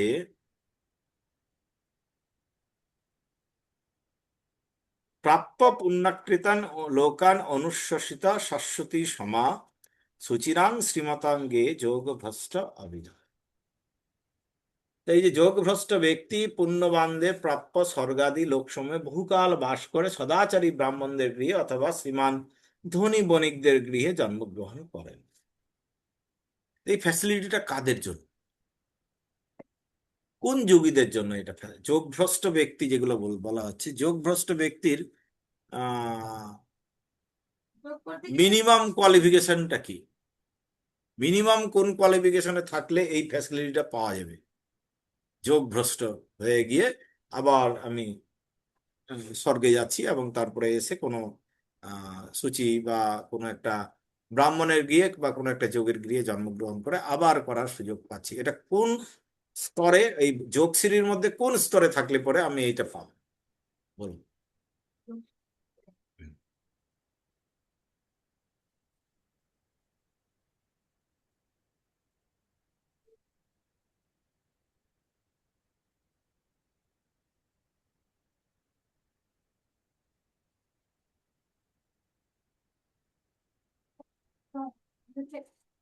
কিরকম অর্ডিনাল হিসেবে গিয়ে তারপরে আমি কি করছে পারলাম করলে তো এখানে বলছে যে আহ, সদাচারী ব্রাহ্মণদের গৃহে, সদাচারী ব্রাহ্মণ,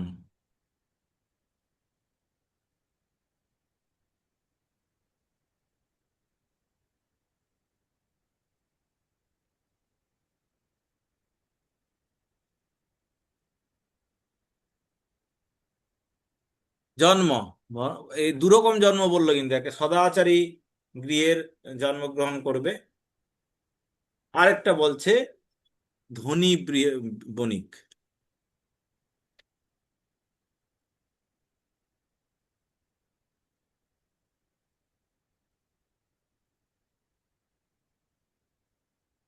শুধু ইয়ে নয়, শ্রীমান মানে হলো আহ শ্রীমান কথাটা অর্থ হচ্ছে সংস্কৃতি সম্পন্ন,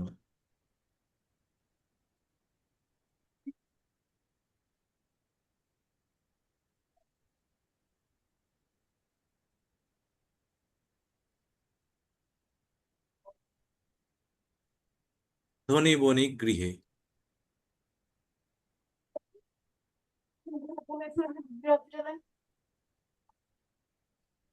হুম, বলেন এই আরেকটা, এরপরে শ্লোকটাও আগে পড়ে নি। অথবা যোগিনাম কুলে ভবতি ধীমতাম এতব্ধি দুর্লভতরং লোকে জন্ম যদি দৃশম। অথবা যোগভ্রষ্ট পুরুষ জ্ঞানবান যোগীগণের বংশে জন্মগ্রহণ করেন, এই প্রকার জন্ম এই জগতে অবশ্যই অত্যন্ত দুর্লভ। তাহলে আরেকটা পাচ্ছি হলো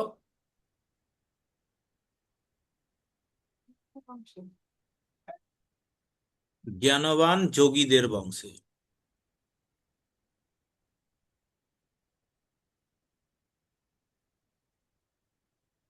গৃহে জন্ম। হ্যাঁ বলো, কোন স্তরে? এই যে আমাদের যোগ শ্রেণীটা মনে আছে তো? কারো মনে আছে যোগশ্রীটা? প্রফুল্ল প্রভু, যোগশ্রীটার নিচে কি, তারপরে কি, তারপরে কি, অনন্য ভক্তি পর্যন্ত নিচে, সব থেকে নিচে কি আছে?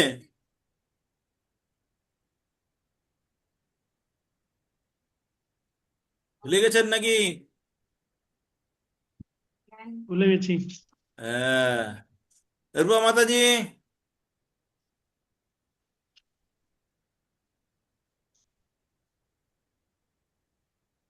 রূপা মাতাজি। হ্যাঁ, হরে হরে কৃষ্ণ। হ্যাঁ, সব থেকে যোগশ্রীতে সব থেকে নিচে কি আছে? কর্মকাণ্ড বা বর্ণাশ্রম ধর্ম পালন। হ্যাঁ, তারপরে তারপর কর্মকাণ্ড তো যাবে হয় স্বর্গ নালে নরক। তারপরে কি আছে? তার উপরে ভক্তি যাবো মিশ্র তো। কর্ম। ভক্তি মিশ্রা কর্ম। হুম। তারপর কর্ম মিশ্র ভক্তি। হ্যাঁ, এই স্তরে যদি মরে, আরেকটা আছে, এটা হলো কর্ম মিশ্রা কর্ম মিশ্রা ভক্তি। ভক্তি।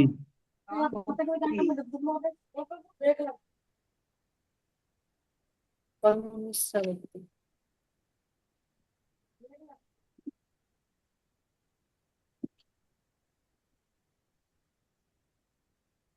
তারপর অনন্য ভক্তি। অনন্য ভক্তি। অনন্য ভক্তি।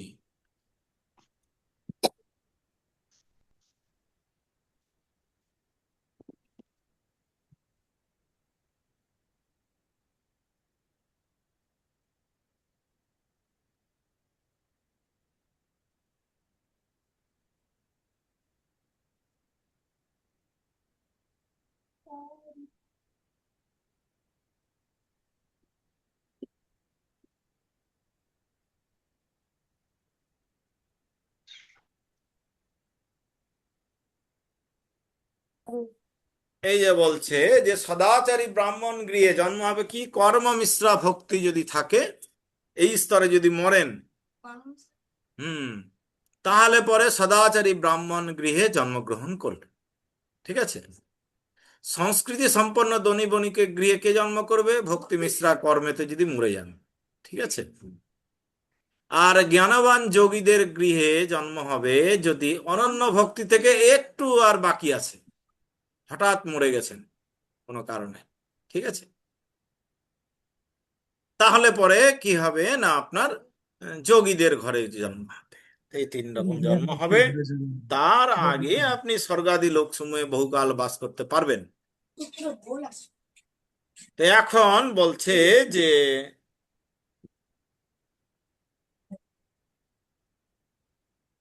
তত্র তং বুদ্ধি সংযোগং লভতে পূর্বদেহিকম যততে চ ততো ভুয়া সংসিদ্ধ কুরুনন্দন। হে কুরুনন্দন, সেই প্রকার জন্মগ্রহণ করার ফলে তিনি পুনরায় তার পূর্ব জন্মকৃত পারমার্থিক চেতনার বুদ্ধি সংযোগ লাভ করে সিদ্ধি লাভের জন্য পুনরায় যত্নবান হন। কি করে বুঝবেন না একটা ধনী গৃহে জন্ম হয়েছে, ও আগের ভক্তি মিশ্রা কর্ম করে এসছে, কি করে বুঝবেন?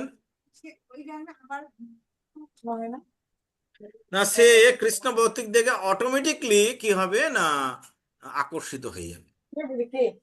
অটোমেটিক ভাবে সে আকর্ষিত হয়ে যাবে। হ্যাঁ, কোনো না কোনো ভাবে সে ওইটাতে যুক্ত হবেই হবে। ঠিক আছে। কেন হবে না, বলছে পূর্বাভ্যাসে না তেনৈব হ্রিয়তে হি অবশোহপি জিজ্ঞাসু পুরপি যোগস্য শব্দ ব্রহ্মাতি বর্ততে। তিনি পূর্বজন্মের অভ্যাসের বশে যেন অবশ হয়ে যোগ সাধনের কর্ম মার্গকে অতিক্রম করেন, যোগ যোগ সাধনের প্রতি আকৃষ্ট হন। এই প্রকার যোগ শাস্ত্রের জিজ্ঞাসু পুরুষ বেদোক্ত সকাম কর্ম মার্গকে অতিক্রম করেন, অর্থাৎ সকাম কর্ম মার্গে যে ফল নির্দিষ্ট আছে তার থেকে উৎকৃষ্ট ফল লাভ করেন। তাহলে তারা কি করবে না, অবশ হয়ে গিয়ে তারা কি করবে, বিবশ হয়ে গিয়ে ভগবত ভক্তিতে দিকে আকর্ষিত হবে এবং যুক্ত হয়ে যেখান থেকে শেষ করেছিল সেখান থেকে শুরু করবে। প্রযত্নাৎ যত মানন্ত যোগী সংশুদ্ধ কিলবিষ অনেক জন্ম সংসিদ্ধস্তত জাতি পরাঙ্গতিম। যোগী ইহজন্মে পূর্বজন্মকৃত যত্ন অপেক্ষা অধিকতর যত্ন করে পাপ মুক্ত হয়ে পূর্ব জন্মের সাধন সঞ্চিত সংস্কার দ্বারা সিদ্ধি লাভ করে পরম গতি লাভ করেন। তারা তারপরে কি করবে সে সম্পর্কেও বলা হলো, যে তারা আবার যত্ন সহকারে ও আগের জন্মে যা করেছিল তার থেকেও বেশি তারা ভগবত ভক্তিতে যুক্ত হবে, আর তারপরে নিজে শুদ্ধ হয়ে সিদ্ধি লাভ করে পরম গতি লাভ করবে। তপস্বীভ অধিক যোগী জ্ঞানীভ্যোপি মতোধিক কর্মীভ্যশ্চ অধিক যোগী তস্মাৎ যোগী ভবার্জুন। যোগী তপস্বীদের থেকে শ্রেষ্ঠ, যারা তপস্যা করছে। তপস্যা কথাটা অর্থটা কি বলেছিলাম? তপস্যা কথাটা অর্থ কি বলেছিলাম? কারো মনে নেই? ধ্যান, কি? ধ্যান করা। হ্যাঁ, ধ্যান করা না। তপস্যা কথাটা অর্থ হলো, হ্যাঁ, কৃষ্ণের প্রীতার্থে ইচ্ছাকৃত বা পরমার্থ লাভের জন্য স্বেচ্ছায় কিছু কষ্ট স্বীকার করা। এরকম যারা করছে বলছে তাদের থেকে যোগী শ্রেষ্ঠ, জ্ঞানীদের চেয়ে শ্রেষ্ঠ, অর্থাৎ যারা মুক্তি লাভের চেষ্টা করছে তাদের থেকে শ্রেষ্ঠ, কর্মত্যাগ যারা করেছে তাদের থেকে শ্রেষ্ঠ, এবং সকাম কর্মীদের চেয়েও শ্রেষ্ঠ। অতএব হে অর্জুন, সর্ব অবস্থাতেই তুমি যোগী হও।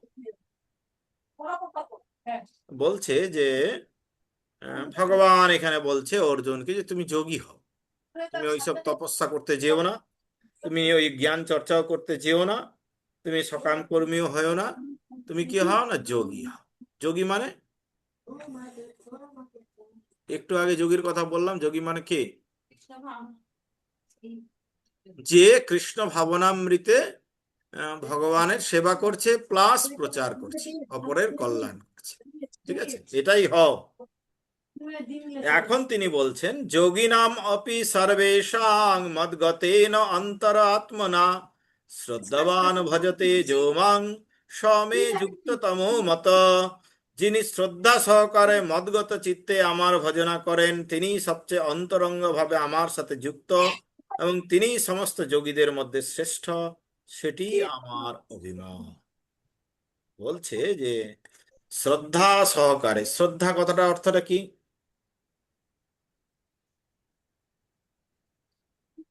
যোগীদের মধ্যে শ্রেষ্ঠ যোগী যেটা বলছে, যুক্ততম যোগী।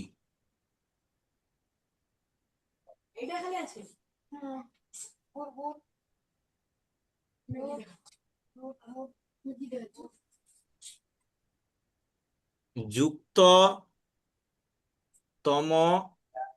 যোগী,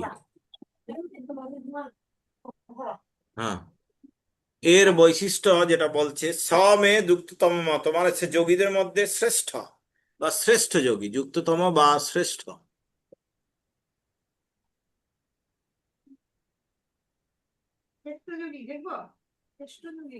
শ্রেষ্ঠ যোগী তার যে বৈশিষ্ট্যগুলো বলা হলো, কি বলা হচ্ছে?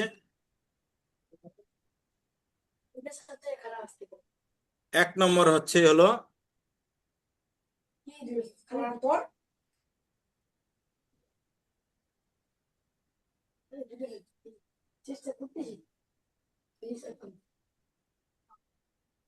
ভগবানে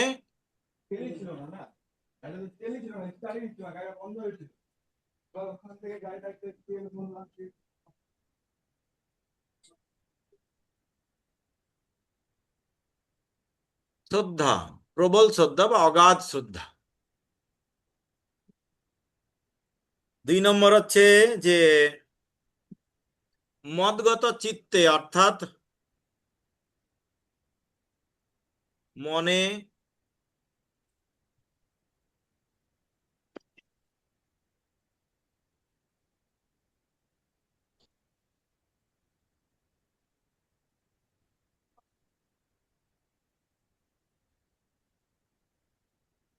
মনে ভগবানের প্রতি ভালোবাসা রয়েছে।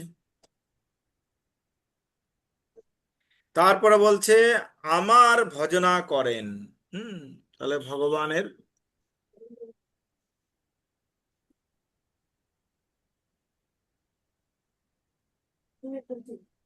নিষ্কাম ভাবে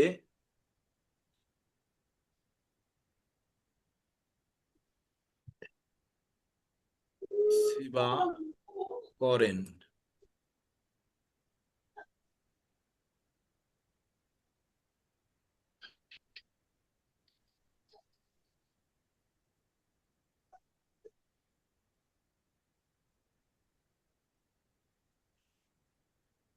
ভগবানের প্রীতির জন্য নিষ্কাম ভাবে সেবা করেন।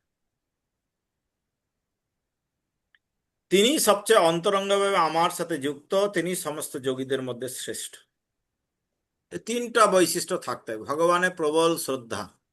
শ্রদ্ধা কতটা অর্থ আমরা জানি। শ্রদ্ধা কতটা অর্থটা হচ্ছে হলো কি না, শ্রদ্ধা শব্দে ইহা জানিহ নিশ্চয়, কৃষ্ণ কর্ম করলে সর্ব কর্মকৃত হয়। এটা মানে কৃষ্ণের যদি আমরা সেবা করি তাহলে বাকি আর কিছু করার দরকার নেই, এরকম ধরনের শ্রদ্ধা থাকতে হবে। মনে ভগবানের প্রতি ভালোবাসা থাকতে হবে, সবসময় ভগবানের কথা ভাবছি।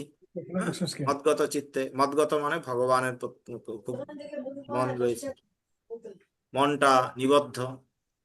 ভগবানের প্রীতির জন্য নিষ্কাম ভাবে সেবা করেন। এই তিনখানা কাজ যে করে তাকে ভগবান বলছেন যে সে হলো আমার মতে সে সব থেকে শ্রেষ্ঠ যোগী। ঠিক আছে, তো এইখানে উম, অনেক বড় একটা ইয়ে রয়েছে। সব রকমের যোগ সাধনা চরম পরিণতি হচ্ছে ভক্তি যোগ। এইখান থেকে একটু পড়ুন, একজন প্রথম প্যারাগ্রাফটা, আরেকজন নিচের প্যারাগ্রাফটা। সব রকমের যোগ সাধনার চরম পরিণতি হচ্ছে ভক্তি যোগ। সব রকমের যোগ সাধনের পরম পদ্ধতি হচ্ছে ভক্তি যোগ। হ্যাঁ, অন্যান্য সমস্ত যোগের উদ্দেশ্য হচ্ছে ভগবান, ভক্তি যোগের স্তরে উন্নতি হওয়া। হুম, বলতে প্রকৃত ভক্তি যোগকেই বোঝায়। হুম, আর অন্য সমস্ত যোগগুলি ক্রমান্বয়ে ভক্তি যোগেই যুক্ত যুক্ত হয়। হয়।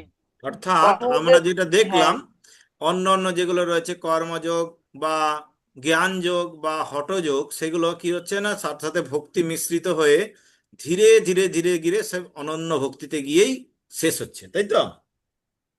সেটাই বলা হচ্ছে যে সমস্ত রকমের যোগগুলো এসে অনন্য ভক্তিতে গিয়েই মিলে যায়, শেষ হয়। হ্যাঁ, বলো। কর্মযোগের মাধ্যমে কর্ম কর্মযোগ থেকে শুরু করে ভক্তি যোগের শেষ পর্যন্ত আত্মজ্ঞান লাভের এক সুদীর্ঘ পথ। নিষ্কাম কর্মযোগ থেকেই এই পথের শুরু। কর্মযোগের মাধ্যমে যখন জ্ঞান ও বৈরাগ্যের উদয় হয়, তখন সেই স্তরকে বলা হয় জ্ঞানযোগ। বৈদিক ক্রিয়াকলাপের মাধ্যমে যখন জ্ঞান যোগের সঙ্গে ধ্যান যুক্ত হয়ে মনকে পরমাত্মার উপর একাগ্র করা হয়, তখন তখন তাকে বলা হয় অষ্টাঙ্গ যোগ। অষ্টাঙ্গ যোগকে অতিক্রম করে ভগবান শ্রীকৃষ্ণের শরণাগত হওয়াই হচ্ছে ভক্তি যোগ। প্রকৃতপক্ষে এই ভক্তি যোগই হচ্ছে চরম পরিণতি। হ্যাঁ, একটু কিন্তু দাঁড়াও। তাহলে পুঙ্খানুপুঙ্খ, এইখান পর্যন্ত আমাদের কিন্তু কি কি করা হলো না, যোগ শ্রীটা যেটা আমরা গ্রাফ আকারে করেছিলাম সেটাই এখানে বর্ণনা করা হলো। ঠিক আছে, তো কর্ম করলে জ্ঞান হচ্ছে, জ্ঞান হচ্ছে, আবার অনেক সময় যদি আমি যোগ করছি, ভক্তিযুক্ত যোগ করছি, তাহলে ওটার থেকে কি হচ্ছে না তারপরে ধীরে ধীরে কর্ম কর্মমিশ্রা ভক্তি, তারপর অনন্য ভক্তি বা কর্মমিশ্রা জ্ঞান, তারপরে অনন্য ভক্তি, অথবা কর্ম মিশ্রা যোগ, সেখান থেকে অনন্য ভক্তি, এই যাচ্ছে, তাই তো? এইটাই এখানে এই এই কটা লাইনের মধ্যে বলা হলো। কিন্তু পুঙ্খানুপুঙ্খ ভাবে ভাবে ভক্তি ভক্তি যোগের যোগে তাৎপর্য উপলব্ধি করতে হলে অন্য সমস্ত যোগ সঙ্গে অবগত হতে হয়। হয়। সে অর্থাৎ যোগী সরাসরি ভক্তি যোগ করা যায় না, যে কোনো একটা পদ্ধতিতে এসে তারপর ভক্তি যোগে উপনীত হওয়া যায়। হুম, বলুন। হওয়া যায়। যে যোগী প্রগতিশীল তিনি পরমার্থ সাধনের পথে বিশেষ সৌভাগ্য অর্জন করেছেন। কিন্তু প্রগতিবিহীন হয়ে কেউ যখন কোনো এক স্তরে স্থির হয়ে পড়ে, তখন তাকে সেই বিশেষ স্তরের নামানুসারে কর্মযোগী, জ্ঞানযোগী, ধ্যানযোগী, রাজযোগী, হঠযোগী আদি নামে অভিহিত অভিহিত করা করা। হয়। পরম সৌভাগ্যের ফলে কেউ যখন ভক্তিযোগের স্তরে উন্নীত হন, তখন বুঝতে হবে যে তিনি অন্য সব যোগের স্তর ইতিমধ্যেই অতিক্রম করেছেন। তাই কৃষ্ণ ভাবনামৃত লাভ করে কৃষ্ণ ভক্ত হওয়াই যোগমার্গের সর্বোচ্চ শিখর। যেমন আমরা যখন হিমালয় পর্বতের কথা বলি, তখন আমরা পৃথিবীর সর্বোচ্চ পর্বতমালা সম্পর্কে বলি। এই হিমালয়ের আবার সর্বোচ্চ শিখর হচ্ছে মাউন্ট এভারেস্ট। ঠিক আছে, তাহলে আমরা দেখছি যে যে কোনো ভক্তি যেগুলো রয়েছে, ভক্তি যোগটা হচ্ছে সমস্ত যোগ যেগুলো রয়েছে সবগুলোই হচ্ছে ভক্তি যোগের অন্তর্গত। সব সব যোগগুলো, বাকি যতগুলো যোগ রয়েছে তারা ভক্তি যোগের আন্ডারে। ঠিক আছে, তো ভক্তি যোগ হচ্ছে না হলো এগুলোর থেকে স্বতন্ত্র। বাকি যোগগুলো ভক্তি যোগের উপর নির্ভরশীল, কিন্তু ভক্তি যোগ কারোর উপর নির্ভরশীল নয়। ঠিক আছে, এটুকু আমাদের বুঝতে হবে। পরের যে স্তবকটা আছে এইটা পড়ুন, এটাতে আমরা বুঝবো এখন এই ভক্তিযোগ আমাদের যদি লাভ করতে হয় তাহলে আমাদের কি করণীয়, কিভাবে আমরা ভক্তিটা লাভ করব। ঠিক আছে, তো একজন পড়ো, দ্বিতীয়। অনেক কৃষ্ণ সৌভাগ্যের ফলে মানুষ হুম কৃষ্ণ ভাবনামৃত লাভ করে ভক্তিযোগের পথ অবলম্বন করে হুম এবং বৈদিক শাস্ত্রের নির্দেশ অনুযায়ী এই যোগ অনুশীলন করে। আদর্শ যোগী কৃষ্ণের ধ্যান মগ্ন থাকেন। ভগবান শ্রীকৃষ্ণকে শ্যামসুন্দর বলা হয় কারণ তার অঙ্গকান্তি জলভরা মেঘের মতো নীলাভ, তার পদ্মের মতো মুখারবিন্দ সূর্যের মতো প্রফুল্ল জল, তার বসনমতি রত্নের দ্বারা বিভূষিত, তার শ্রী অঙ্গ ফুলমালায় শুভ সুশোভিত, শোভিত। তার দিব্য অঙ্গকান্তি ব্রহ্মজ্যোতির সর্ব ঐশ্বর্যময়ী প্রভায় সর্বদিক উদ্ভাসিত। শ্রীরামচন্দ্র, শ্রী নৃসিংহদেব, শ্রী বরাহদেব এবং পরমেশ্বর ভগবান শ্রীকৃষ্ণ রূপে তিনি অবতরণ করেন। তিনি হচ্ছেন পরম অবতারের অবতারী। তিনি হচ্ছেন পরমেশ্বর ভগবান শ্রীকৃষ্ণ। তিনি মাতা যশোদার নন্দন রূপে সাধারণ মানুষের মতো আবির্ভূত হন এবং শ্রীকৃষ্ণ, গোবিন্দ, বাসুদেব আদি নামে পরিচিত হন।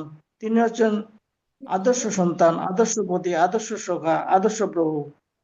তিনি সমস্ত ঐশ্বর্যে পরিপূর্ণ এবং অপ্রাকৃত গুণাবলীতে বিভূষিত। ভগবানের এই ভগবানের এই স্বরূপ যিনি সম্পূর্ণরূপে উপলব্ধি করেছেন, তিনি হচ্ছেন শ্রেষ্ঠ যোগী। যোগের সর্বোচ্চ সিদ্ধির এই স্তর লাভ হয় ভক্তিযোগের মাধ্যমে, যা বৈদিক শাস্ত্রে প্রতিপন্ন হয়েছে। যস্য দেবে পরা ভক্তির ভক্তি যথা যথা দেবী দেবে তথা তথা গুরু, গুরু তস্যৈতে তসৌতে পতিতা কথিতা হি অর্থা অর্থা প্রকাশন্তে প্রকাশন্তে মহাত্মন। মহাত্মন। এটা পড়ুন। যে সমস্ত মহাত্মারা ভগবান শ্রীকৃষ্ণ গুরুদেবের প্রতি ঐকান্তিক ভক্তি লাভ করেছেন, তাদের কাছে সমস্ত বৈদিক জ্ঞানের সম্পূর্ণ তাৎপর্য প্রকাশিত হয়। ভক্তিরস ভজনং আচ্ছা, ওই লাইনটা তৈদানুম, ছেড়ে দিয়ে পরেরটা পড়ুন। ভক্তি মানে হচ্ছে এগুলি হচ্ছে যোগ পদ্ধতির সর্বোচ্চ সিদ্ধির স্তর। ভক্তিযোগ বা কৃষ্ণ ভাবনা অনুশীলন করার কয়েকটি উপায় ইতি। ধ্যানযোগ নামক শ্রীমদ্ভগবদ্গীতার ষষ্ঠ অধ্যায়ে ভক্তি বেদান্ত তাৎপর্য সমাপ্ত। ঠিক আছে, তাহলে এখানে যেটা বলা হলো, ভক্তি মানে হচ্ছে হলো কি ভগবানের কথা সবসময় আহ মনে করা এবং তার ধ্যানে মগ্ন থাকা। হুম এবং এই ভক্তি আমরা কিভাবে লাভ করতে পারবো না, তার একটা পদ্ধতি এখানে বলা হলো। যস্য দেবে পরা ভক্তি যথা দেবে তথা গুরু তস্যৈতে কথিতা হি অর্থা প্রকাশন্তে মহাত্মাম। তো শ্রীকৃষ্ণ এবং গুরুদেবের প্রতি ঐকান্তিক ভক্তি যারা লাভ করেছেন তাদের কাছে সমস্ত বৈদিক জ্ঞানের সম্পূর্ণ তাৎপর্য প্রকাশিত হয়। তাহলে আমাদের গুরুদেবের প্রতি ঐকান্তিক ভক্তি যারা লাভ করতে পারবো তারা তাদের তাদের কাছে সেই সম্পূর্ণ বৈদিক জ্ঞান প্রকাশিত হয়। ঠিক আছে, গুরুদেবের প্রতি আমাদের কতটা ভক্তি আছে, ঠিক ততটাই ভক্তি আমাদের কৃষ্ণের প্রতি রয়েছে।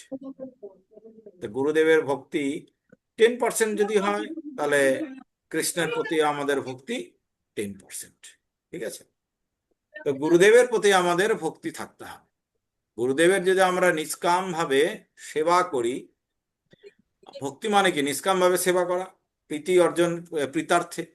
তো গুরুদেবের প্রীতি উৎপাদনের জন্য যদি আমরা আহ আমাদের যা কিছু রয়েছে তা দিয়ে নিষ্কাম ভাবে সেবা করে যাই, নিরলস ভাবে, তাকে যদি আমরা প্রীত করতে পারি, তাহলে ভগবানও প্রীত হবে। প্রীত হলেই আমাদের কি হবে?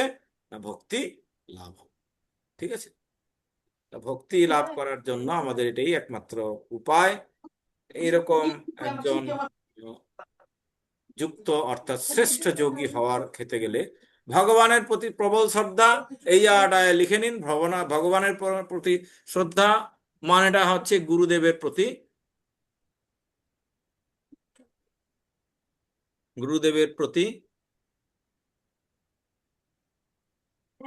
অগাধ শ্রদ্ধা।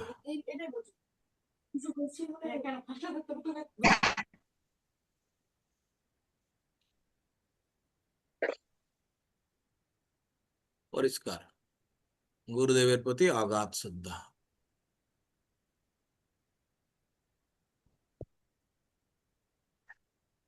ভগবানের প্রতি ভালোবাসা মানে গুরুদেবের প্রতি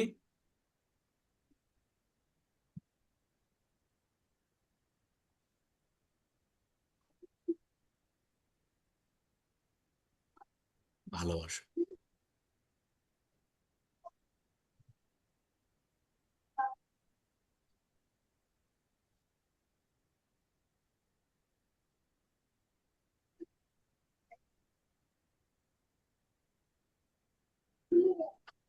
ভগবানের প্রীতির জন্য নিষ্কাম সেবা করা মানে হলো গুরুদেবের প্রীতির জন্য সেবা করা।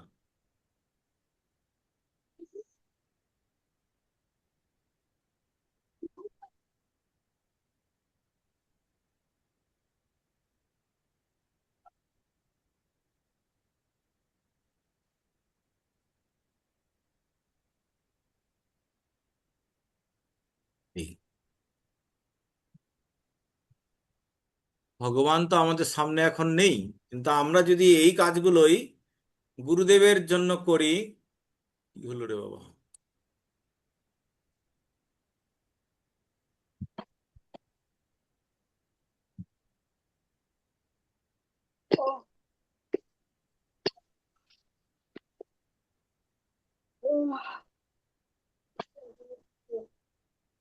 তাহলে পরেই আমাদের কি হবে না, আমরা সাফল্য লাভ করব, ভক্তি লাভ করতে পারবো।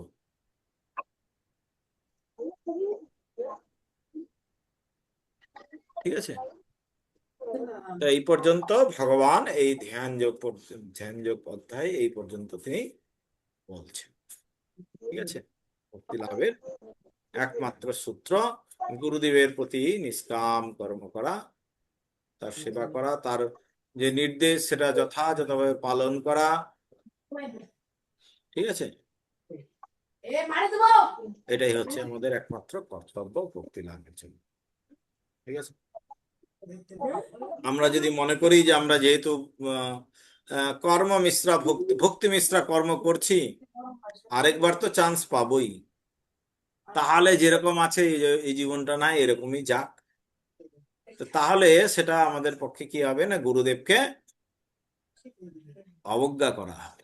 ঠিক আছে, গুরুদেবের নির্দেশগুলো আমাদের প্রাণপণে মেনে চলতে হবে। যদি আমরা মেনে চলি, তাহলে এই জীবনেই আমরা ভক্তি লাভ করতে পারবো। আর যদি আমরা এরকম ঘুমিয়ে থাকি, গুরুদেবের নির্দেশগুলো নিয়ে না মানি, তাহলে কিন্তু এক ধরনের গুরুদেব অবজ্ঞা করা। ঠিক আছে, তখন হয়তো ধনী বণিকে গৃহে জন্মগ্রহণ করবেন, কিন্তু সে ধনীটা হয়তো দেখা যাবে যে ভুটানে জন্মগ্রহণ করছেন, যে ধনী গিয়ে জন্মগ্রহণ করার পরে আপনাকে অনেক কষ্ট করতে হচ্ছে। এই ভক্তিপথে আপনি আসতে চাইছেন কিন্তু খুব কষ্ট করতে হচ্ছে। ঠিক আছে, তো সেই জন্য আমাদের শিল প্রভুপাদ বলছেন যে পরের জীবনের জন্য না ভেবে এই জীবনেই চেষ্টা করা উচিত, যাতে আমরা গুরুদেবকে আহ প্রীত করে, অনন্যভাবে তার সেবা করে, তাকে প্রীত করে ভক্তি লাভ করে যাতে ভগবত ধামে গিয়ে ভগবানের সেবায়, নিত্য সেবায় যুক্ত হতে। ঠিক আছে, তা কারো কোনো প্রশ্ন?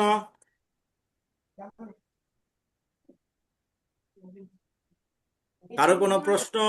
প্রশ্ন প্রশ্ন ওই ইয়ে থেকে ওই থেকে থেকে প্রশ্ন কিছু প্রশ্ন আমি ভাবছি না আজকে করবো না সারাটা বার। ঠিক আছে, আজকে আমাদের কোর্সটার ইউনিট 1 শেষ হলো। এরপরে আজকে হলো 29 তারিখ, তো ইয়ে আজকে হলো আজকে 29 তারিখ, আজকে হচ্ছে শুক্রবার। তাহলে নেক্সট সপ্তাহটা যেটা হবে 3 দিন, যার যেটা প্রশ্ন নিয়ে প্রবলেম রয়েছে আমরা এতক্ষণ বসবো না, 8টা থেকে 9টা, ঠিক আছে, বসবো 3 দিন। তারপরে কিন্তু পরীক্ষা দিতে হবে। ঠিক আছে, তো আপনারা পড়ুন। এরপরের যে 3টা ক্লাস হবে, আহ, না ঠিক আছে, এটা আজকে হলো কত তারিখ? আজকে হলো 29 তারিখ, তো আহ, পড়াশোনা না করে 15 তারিখের কাছাকাছি পরীক্ষা হবে। ঠিক আছে, তো এই কদিন পড়ুন। আর যার যা জিজ্ঞাসা আপনারা লিখবেন ওখানে, তাহলে পরে ক্লাস হবে। ঠিক আছে, ওটা কি এমনিতে ক্লাস সংক্ষিপ্ত? হবে না। যেদিন বলবেন সবাই সেদিনকেই ক্লাস হবে। এই কদিন পড়ুন। ঠিক আমাদের 1 সপ্তাহ, 2 সপ্তাহের শেষে পরীক্ষা হবে। ক্লাসগুলো যেদিন যেদিন যেদিন ক্লাস সেদিনই ক্লাস নেন, কারণ ক্লাসে আমরা এই কোর্স নিয়ে আলোচনা করবো 3 দিন আপনার এখানে সব এতক্ষণ কোশ্চেন করার কোনো দরকার নেই তো। 7:30 থেকে 8:30, ঠিক আছে, ঠিক আছে। কোশ্চেন গুলো কোশ্চেন গুলো ছোট ছোট না, তো অনেকটাই তো লিখতে হচ্ছে। কোশ্চেনের বড় ধরন রয়েছে, যেগুলো সংক্ষিপ্ত প্রশ্ন, 2 লাইনে প্রবন্ধ টাইপ, মানে ওটা 4 থেকে 5 লাইন হবে। ঠিক আছে, টাইপ মানে বলছে 5 নম্বর অধ্যায়ের সারাংশ লিখো। এটা হ্যাঁ, তো সারাংশটা লিখতে হবে, ওটাতে কি বিষয়ে আলোচনাটা হচ্ছে ওটা এর পরের দিন আপনি করবেন 4 থেকে 5 লাইন কি করে লিখে। ওটার আইডিয়া তো সূচিপত্রের মধ্যেও দেওয়া আছে কিছুটা, সূচিপত্রেও আইডিয়া দেওয়া হয়েছে। হ্যান্ডবুকটা পড়ো, তাহলেও আইডিয়া পাবে। হ্যান্ডবুকের মধ্যে তো ইয়ে করে দেওয়া রয়েছে।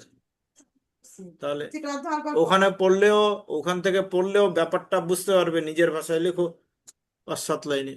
সব লাইনে হুম, ওটাই তো আসছে না। ওটা তো আনতে প্রথম হবে, ওটা আমি। কোশ্চেনটা সংক্ষিপ্ত সংক্ষিপ্ত যে প্রথম যে আছে ওটা তো একদম সংক্ষিপ্ত হচ্ছে না, ওটা তো 3-4 লাইন হয়ে যাচ্ছে, সংক্ষিপ্ত হচ্ছেই না তো। হ্যাঁ ওটাও হচ্ছে না। দুর্যোধন ঠিক আছে, কেন পরের দিন বসবো। তারপর ঠিক আছে। वंशाकल्पतरुश्च कृपा सिन्धुभ्येव च पतितानां पावनेभ्यो वैष्णवेभ्यो नमो नमः। अनन्तपुरि वैष्णव वैष्णवी की जय। श्रील प्रभुपाद की जय। निताई गौर सीतानाथ प्रेमानंद हरि हरि बोल।